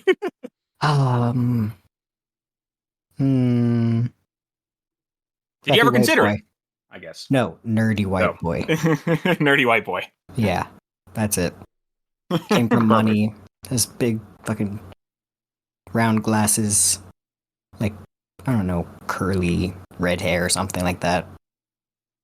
Thin frame, easily snappable frame. Something exactly. Like that. Mm-hmm. But so empathetic. Cool. I got one for you, Colin, if you want. Yeah. Excluding an RPG, FPS, or strategy, what type of game would you be interested in seeing spawn from the setting? Ooh. FPS, RPG, or strategy? Excluding those. You cannot pick those. Fuck you. RPG, FPS, or strategy. Well, that's all the games I like, Adam. Sorry, pal. You gotta pick something else. Armored Core. Platformer. I mean, Armored Core, I guess you didn't get rid of action games, Brian. I mean, Adam. That's true. That's true. Like, that's the easy answer, right? It's like Armored Core. Where a lot of the story stuff is happening kind of off to the side. I think if I was being really ballsy about it, just being like kind of a dick, I would choose like almost walking simulator-esque narrative story where you get to see the mechs and you get like vague notions of that they are doing cool things, but you don't get to do them. Maybe you play as fucking Gopher and you're walking around that'd be sick. The hangar the whole time, and maybe like you get taunted with like, oh, you're gonna go on the next mission. It's like, oh, actually, sorry, you can't. Oh, too bad. A mechanic sim. It's like Papers, Please. It's like you watch them file out and you see what happens out there, and then they come back. Exactly. Yeah, your face up to the window.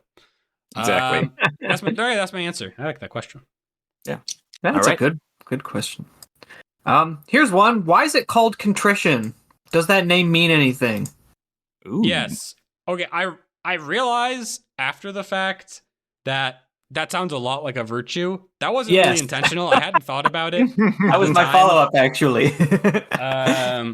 But I kind of like that it's ambiguous. But contrition is a type of divine guilt, almost.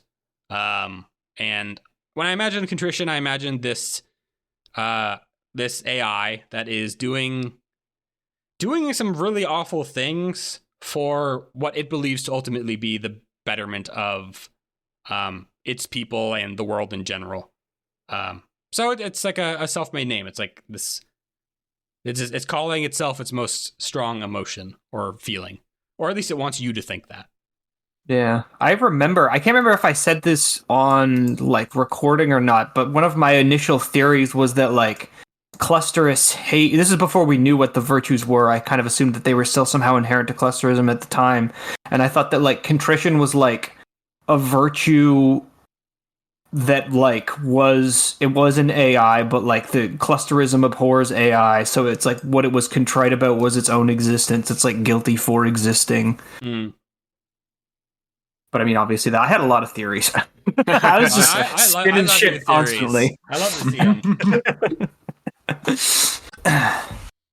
Yeah, okay, that's a good answer. I think that's my last question that I had in my big old list. Wow, really? I got a lot more. I want to hear all of Adam's questions. Oh, I have one more question. So maybe ask somebody else. Okay, does anyone else have more questions? Nope. No, I'm good. Okay, Jesus. Let's do it. Time for the All speed right, round. let's get into the fun ones then. We're getting into the fun ones. Although it did not happen, at any point in the story, did you ever anticipate having a sex scene with one of the players where you had to act as the other NPC? Me? Yes, This is for me, you. presumably. Yes. Okay. Did you think like I might have to have sex with this character if they romantically pursue this person? It could happen. Okay. I don't like sex scenes. I was gonna come out and say it. I don't like them. Sure. I don't That's fair. particularly enjoy them. We've had them in the past in our past ones. But it's like I don't really like role playing romance. I don't think I'm very good at it. I also don't think the story had room for it. Sure. I get that. Could anyone realistically have fucked besides Hex? What do you mean besides Hex? Well, because Joseph is a Thanks. robot. Yeah. Geist, you mean physically? I feel like Geist doesn't have a penis. I don't know. I thought Hex- about it a little bit. I put some thought into whether or not Geist had his genitals. And I mean, like, I guess Loyal does, but like he's a dolphin, so it's complicated. I don't know. There's other dolphins. Yeah, that's true. Dolphins and humans are biocompatible. I guess Alright. the question was: buddy. did you anticipate it? Did you like think it might happen? No, Was there any no, Was there any NPC where it was like, oh yeah, Hex is Yeah. definitely gonna wanna? That's what I wanted to know. No, Why is it not always really. Hex? Why do you say Hex? Not in this campaign because everything was just so fucked up. There's not much There was no room for libido. I'm a fan of Milk Cake and Joseph personally because that's I weird. mean, I don't even know how yeah. that works. But no, not really. I didn't think it was that likely. The only thing before we started, I considered that someone might choose to have literally a family on Terra Brea, which I think would have been kind of fun. In which case, I would have had to have been your wife or husband. Ooh. You and I. Nice. Missed opportunity. Let's be domestic. Let's have a vignette of us at home. The kids are away. You hear about that dam? Yeah, that's weird. But yeah, kind of. Gotcha. And also no. Okay. Hit That's me with mine. another, Adam. Okay, you want to get another one? Yeah, let's do it. This is okay. Yeah, this might not be a question because the robotic narcotics that Joseph was offered, was that specifically like a robo thing, like a chip that he put in his brain? Remember when he's at Gold House? It's some like, Or was it like a fluid? it's. I imagine like a magnet. Yeah, that's what I was Okay, gonna 'cause say. my question was, if this was consumed by a human, what would they feel? Probably nothing. Probably nothing. Okay. Yeah, it's just like a magnet that fucks up your CPU, makes it skip beats or whatever. Okay. That Milk Cake designed. Sure. I have you never questions smoked for. it. You never smoked Milk I never Cake's did. joint. Why would I? Why would I? I got a job to do. All right. I gotta Also, have a you clear head. can't. I got questions for other people. Unless you want to start asking questions too, Tom. I'll ask one. Sure. What would have taken for Geist to leave the conflict? We kind of talked about this. To like leave, as in like leave it undone, like just like get the fuck out. Leaving the conflict undone. I think that if Amity came back somehow, or if some psychic entity that very convincingly appeared to be her came back and was like, "We can leave. We should leave," that might do it. But even then, it wouldn't be a sure thing because he's kind of all fucked up. I don't know if there really is anything, honestly. I don't think he would ever leave it undone at any, like, for different reasons at various parts of the campaign, but he always had a reason to stick it out for sure, I think. Sure. I'll ask one. I have one more player question, or like single player question, which is for Loyal. You probably ran the most contrary to the group's goals. Sometimes it kind of felt like Loyal was on the cusp of trying to push back against the Dusklights. Disregard for life. What would it have taken to get Loyal to take action there? Did he ever get close? Take action against us killing people? Yeah, like push against the squad. Yeah, I feel like he learned pretty early on in just becoming a pilot that it wasn't possible with the type of war they were fighting, or just as everything got worse and it's just survival out there. So I don't know. I mean, we got to the point of the dam, which was the point where he had to ask himself, like, this is a point of no return. Do I keep going or am I done here? And that was the point where he's like, okay, I'm just going to keep going no matter what. So there is no point, I don't think, where he would push back, even though that's what he wanted the entire time. Cool. Somos banditos. I got a Loyal question. Quick one. Did you ever consider a different mobility option before the exopod? Ooh. Yeah, there's like a lot of different depictions of cetacean mobility devices in sci-fi. Some that look like just a guy. Some that aren't realistic, they're just like a bunch of arms, and there's nothing covering the dolphin body. But I don't know, I wanted something that would have a free range of motion more than trying to make him move like a human or something else, so he's just floating, and then he interacts with the world through various things. Yeah, I was surprised you kept him floating, like, in water. I thought for sure, like, when you first brought up dolphins, that it would be, like, Loyal's in a mech, and he has something that just lets him breathe in the atmosphere, you know? That was my theory. Well, dolphins breathe air. Right. But, he breathes the oxygenated water. Which is not the most pleasant thing to do, but he does it. Okay, they're fish-like. I know, it's confusing. Fish-like freaks. Okay. That's mine. Sure. I have one question left. Yeah, do it. So we talked about what would have happened if Geist had fragmented earlier. What would have happened if he put on the crown like the first time it was offered to him? Would it just kind of like lay dormant? Or would he have gotten some new moves, or what would have happened? Because he had the opportunity to put it on pretty early. I think it'd be like a more gradual thing where like you don't get all of it right up front. There was a point where when you were fighting Sacrifice, where you were considering trying to command martyrdom to give you some power right away. This is me being a negligent GM, but I didn't really prep you putting it on early very much. Just because I thought it's not very desirable until you know everything going on. Yeah. I think martyrdom definitely would have intervened, and I think there is a world where you do successfully tell martyrdom to like fucking put up during the Sacrifice fight, and you actually play as the virtue martyrdom up until the end. And that would have been cool. But I don't think what would Geist have been like if that happened? Like, would Geist have been able to like get out of his mech and go to briefings and shit, or like, do we not know? I guess it's like maybe we just can never know because it didn't happen. I think it would have been very different. Overall, I think you'd be playing a very different character. I think also I would have left a lot of it up to you because like you're going to be playing that character.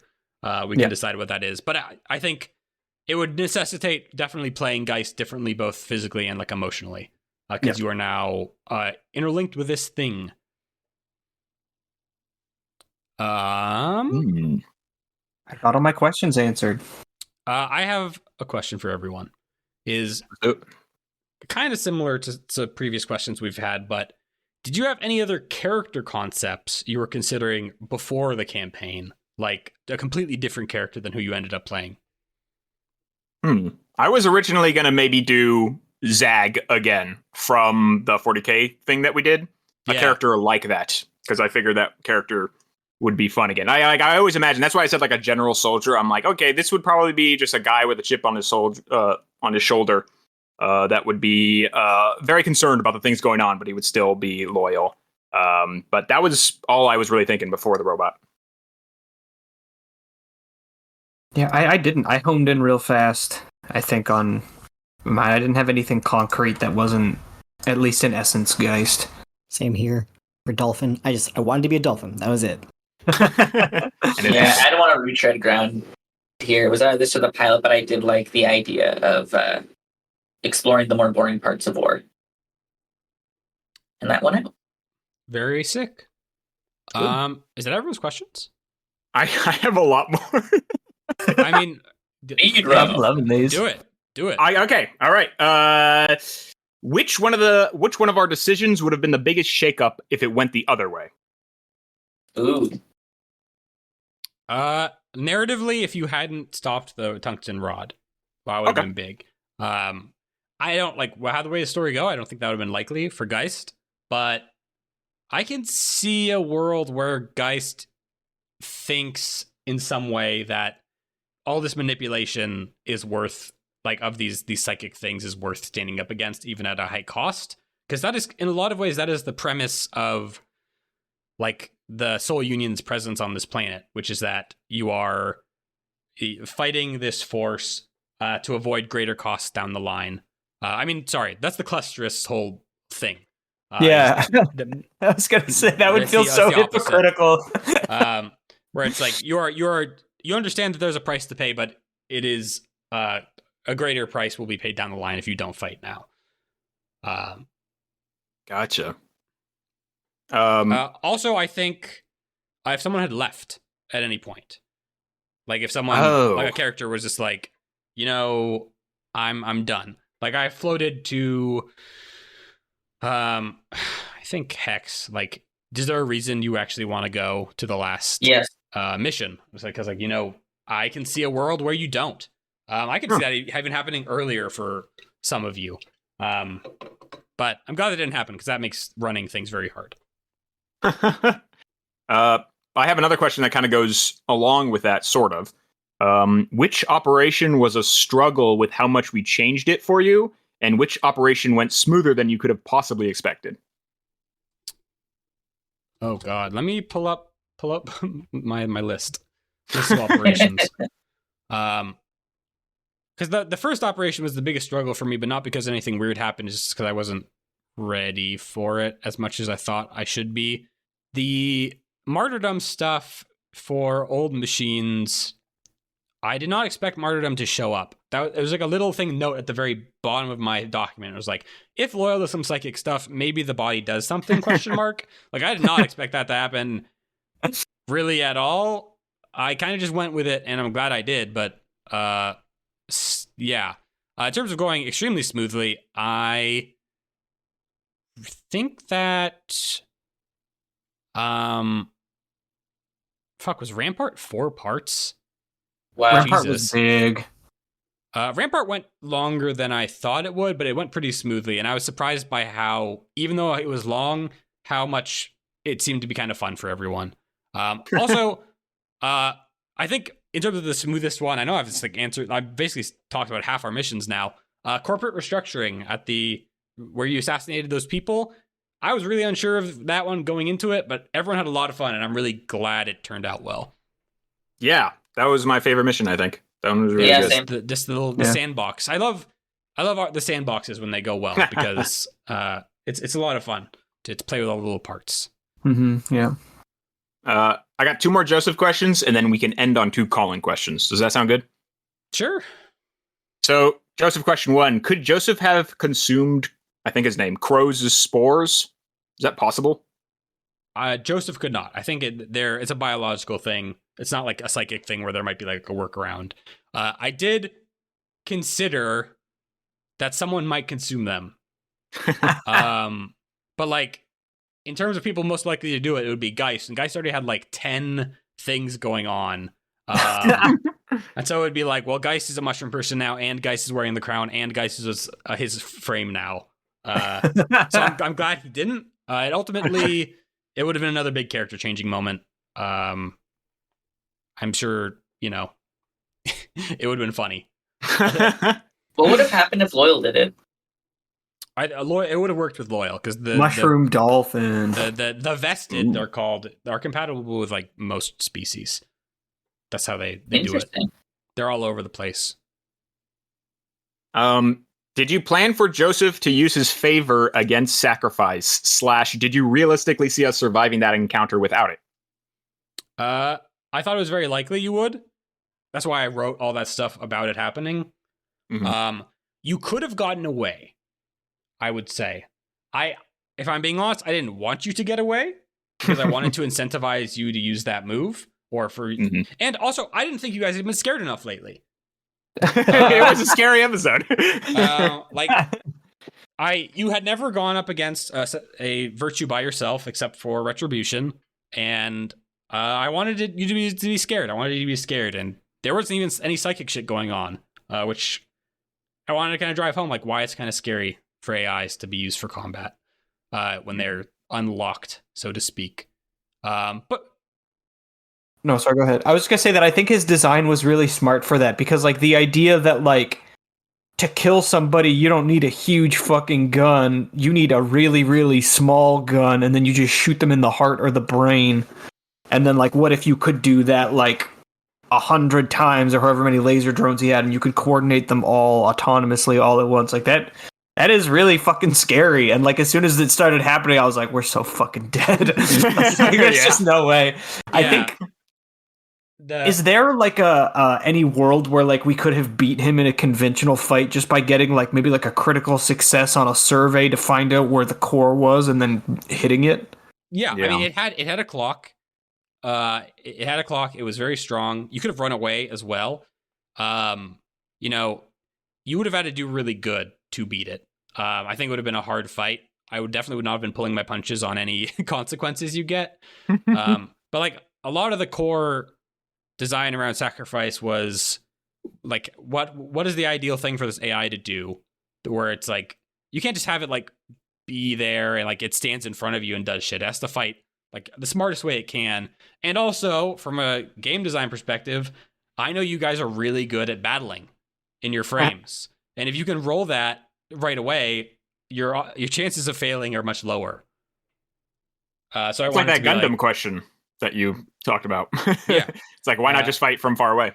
Yeah, exactly. So I wanted to hit you in your weaker skills. I think you did a really good job of hyping him up with... Yes. Yeah, with that was very scary. I know, I didn't clock right away that it was sacrifice, like the thing with the flares. I think I mentioned that I thought it was like Pierce or something, but like when Crow was like, all those, like we knew he was good, but all those other times he was just fucking with us. Like he wasn't even trying, and like this fight, it wasn't even close. It was very ominous, and then as soon as the fight started, I was like, "Oh fuck, we're dead." Very good. All right, final two. When you learned the creator of the game we are running was watching the show, did you change any of your original plans? (Parentheses, be honest. Loyal can tell if you lie, you know. Yeah, we're gonna all fair. Let me think. Honestly. You're putting me in a very vulnerable position, Adam. You can cut this one out. I can pick up a different one. But like, yeah, I mean, yeah, it's so like it's kind of goes back to that question of like if people are watching, right? Like if we failed to launch as many podcasts do, and like we had 0 listeners or like 1 or 2, I probably would have tried a lot less. Like I wouldn't put so much work into the editing and all that stuff. And I think I would probably be a lot more casual on mic. like a little more, I slip into some raunchiness sometimes. I probably would have been a little more of that. But like when there are people listening and you feel like, people are liking what we're doing, I feel like I want to put in more effort. I want to like think more clearly through these things. Like in our previous campaigns, a lot of the time I wouldn't really prep much of anything. And like if we have a plot hole, like chances are you won't notice. Like I get it. You can kind of just like, oh, we're just here to have fun, like whatever. And I can just like retcon. But when people are listening, there's more knowing that the creator of the game is listening and knowing that other people are listening. I put in a lot more effort and I thought a lot more about what I was putting in. And I was less likely to put a joke in where before I might have, I guess would be the answer. That's cool. Good answer. And then my final question, which I think is a good ending one. Can you give an estimate of how many pages of material you did not use in this campaign? Oh, that is a good question. I need to remember how many pages I wrote. I think I posted it somewhere. Okay, yeah, I can't find it. Anyways, I think in terms of stuff, most of the stuff I didn't use at all was that alternate ending that I wrote, which is, I think, 10 pages. But outside of that, I tried to keep it pretty tight because I've been very busy outside of the podcast lately too. And I really can't afford to have a bunch of extraneous shit. I was reading through some of my old campaign notes for like our older campaigns that we did, and I wrote so much stuff that had a 5% chance of a player ever touching. And it's kind of like funny, but it's also kind of sad because like I just liked like exploring it, and I had really had time for it back in the day, but less so now. Now I got to be more efficient. Mm-hmm. For a typical operation, if you wrote 20, would you be using 10 of those pages? Was it like 50-50? Or for a typical operation, I typically use 90% of what I wrote.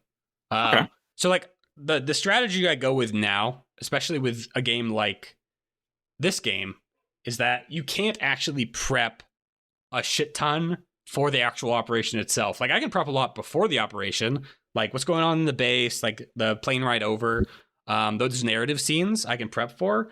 And like that's where you get most of the lost stuff.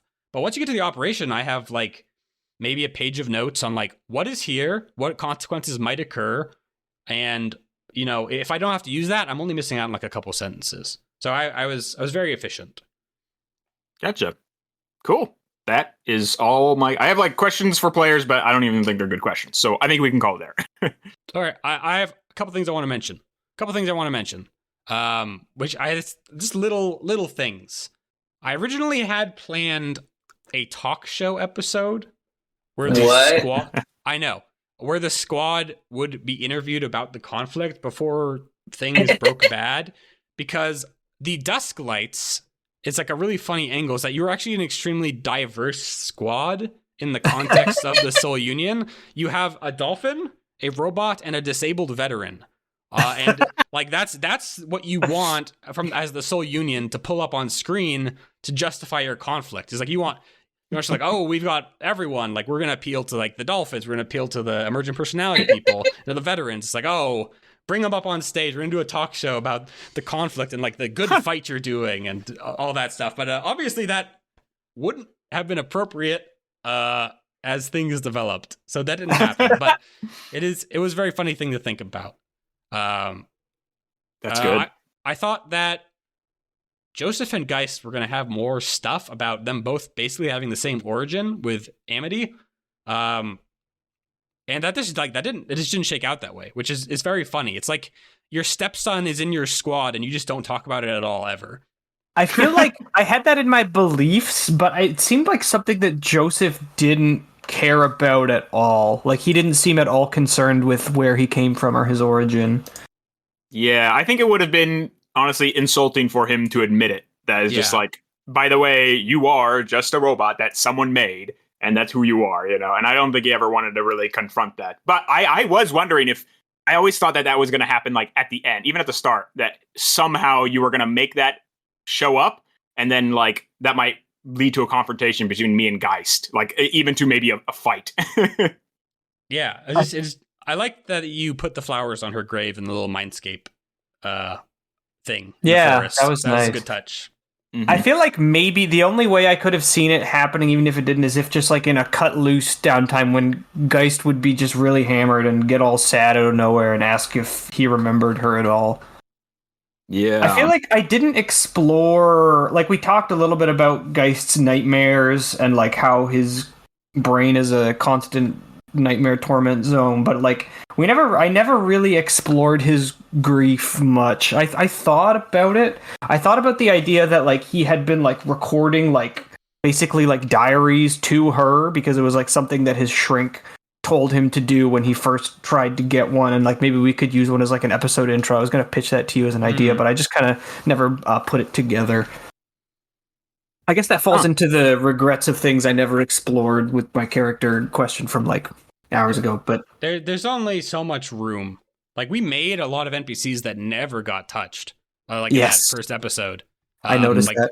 the anti-war guy, Loyal's artist rival, which when we made it, I thought like might come up, but like in retrospect, it's just like dwarfed by all the shit that went on. Yeah, it was full. It never felt like we were lacking for something to fucking talk about. Yeah. Where we could have slipped that in. Ooh, I thought of another question actually. And this is maybe another one that you can't answer for maintaining some secrets about the setting, but was my theory about Joseph gaining sentience because of the proximity of neuropsychic technology correct? My idea being that like Joseph's genesis was unusual because he came from what, like a class 2 or something, and that usually doesn't ever happen. But like Retribution was there killing Amity, and that was kind of like when he was born. Is that why it happened, or am I not cleared for that intel? You're not cleared for that intel, but that was a very good theory. It's I can't tell you. I'm sorry. Okay, well, that's fine. I don't know that it'll ever come up. Ask me in 5 years. That's my answer for you. Put a calendar reminder. I know. I could see that being annoying. In a lot of ways, like I don't really have a great reason for withholding this information. But it just doesn't feel like it needs to be said right now. Some mysteries are better left as mysteries, anyways. So you don't have to sell me too hard on the idea. One thing I wanted to mention that I don't think we mentioned on mic ever because it got cut out, but Glass New Lane and Gold House were not planned at all. I mean, like many things they weren't, but it was a misunderstanding where Adam thought that the guy inside the server room, who turned out to be Glass New Lane, was part of the staff of the refinery and not a clusterist. So when Joseph was really friendly with him and let him off the hook, I guess this is a good example of like things going way differently than I thought. I was like, wait, what's going on? Why is Joseph being so chill with this guy? This is weird. And then after it was done, I was like, why didn't this clusterist hate Joseph? That's like a big part of their ideals. I need to figure out what the fuck this is. So then I ended up creating Gold House kind of all around this kind of misunderstanding. And I love Gold House, it's why I love RPGs, so baby. Fun. I don't think I knew that, or if I was told, I like pressed it out of my brain because I remember in that moment thinking it was really weird that like because I didn't say anything, but I'm like, why does he just fucking snap this guy? I felt like Colin had something there, like, oh, this was somehow. It's so fun. Yeah, I forget how that scene went down, but from what I remember, I like fell down and like introduced myself. Yeah, or did you see me first? You dropped in and you're like, hey, what's up?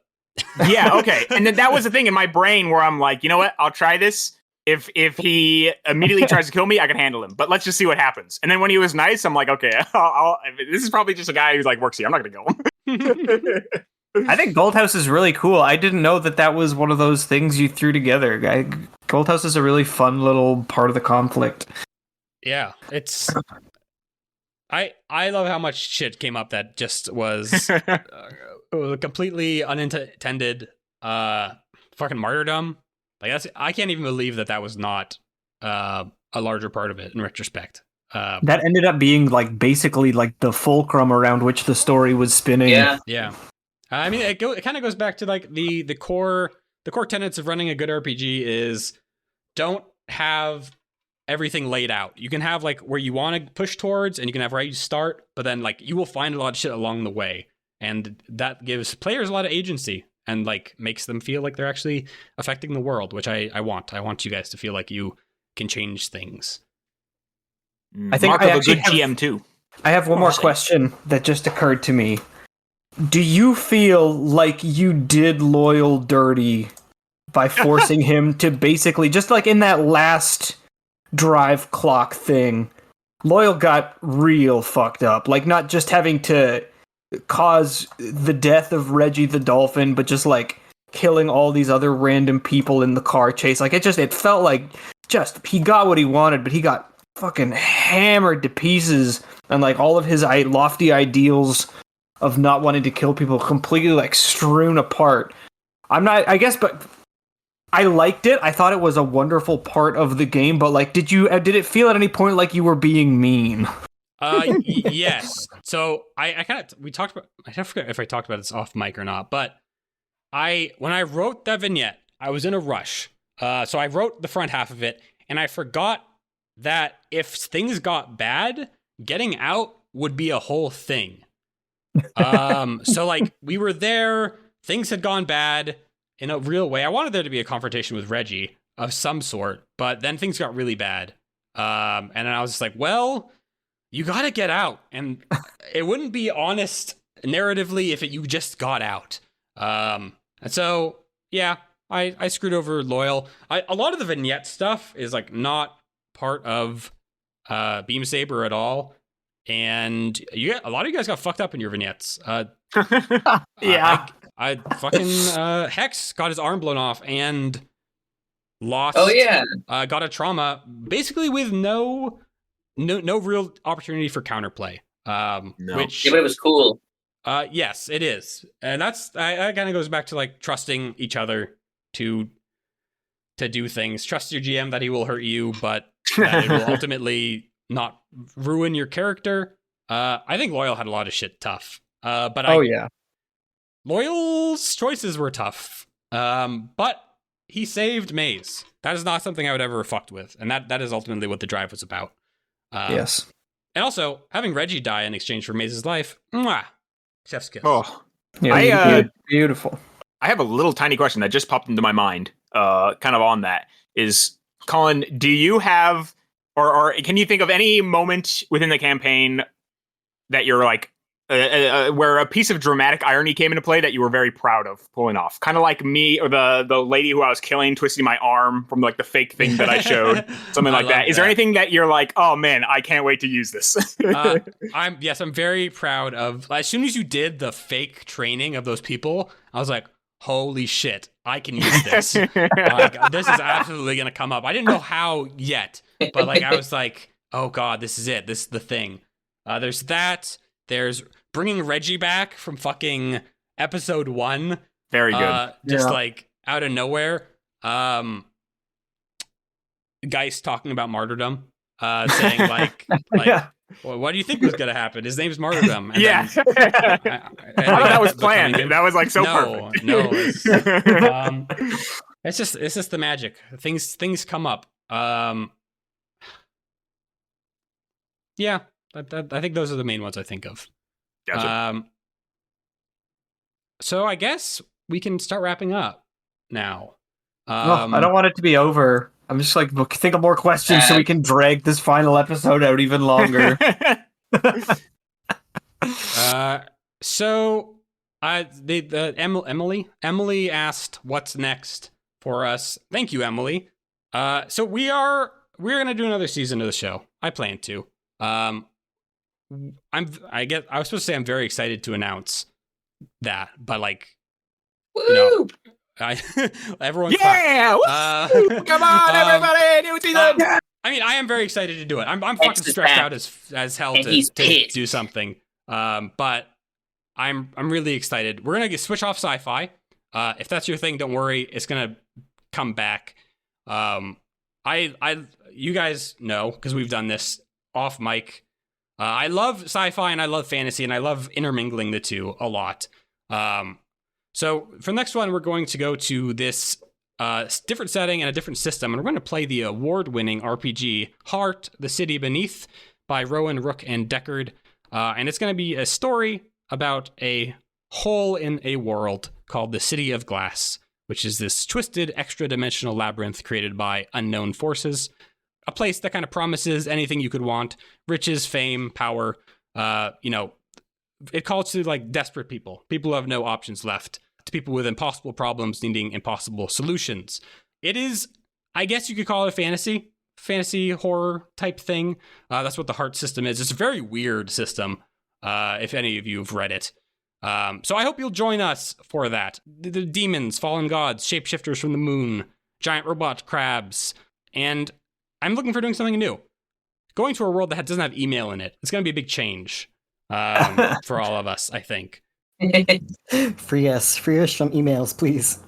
It's so funny how much happened over email in our current game. Our current world. Thanks, Kirill. It's just so realistic. You really do just get those emails sometimes. So I'm really looking forward to this next season. Heart is a game that I've been keeping my eye on for a while. It is a fucking beautiful game artistically, and it's so fucking weird. I'm really excited to see what we get up to. In terms of when you can expect that, we're gonna do a break because I think we all want a little brief break. But you can expect a trailer, I guess a teaser, trailer, whatever you want to call it, to hit sometimes in January, and then after that, we're gonna resume our bi-weekly release schedule about that same time too. So I look forward to seeing you all there when that happens. In the meantime, I'm going to be just promoting the show. You can expect some art and stuff like that. And maybe I will try to advertise on a platform besides tumblr.com. Who can say? But TikTok. Not happening. But until then, have fun out there, I guess. Thanks for listening, everyone. Thank you guys. We love you. Mm-hmm. And thanks for running the game, Colin. Yeah, Incredible. thanks, Thank Colin. Yes, thanks, Colin. Incredible first effort. I think we're all very proud of you for doing this. We all knew you were going to kick some ass, and it was thanks for including us. It was great. Damn straight. Thanks, Dad. Now get started on season 2. All right, back to the mines. Shot Goodbye. being bit into the hole and sealing it up behind him. Yeah, so Joseph has a dick, right? Can he breathe? Well, there's a typewriter in there. What else does he need? A little bowl of water? He's got this. All right, see you in January, everyone. Bye-bye. Unless I die.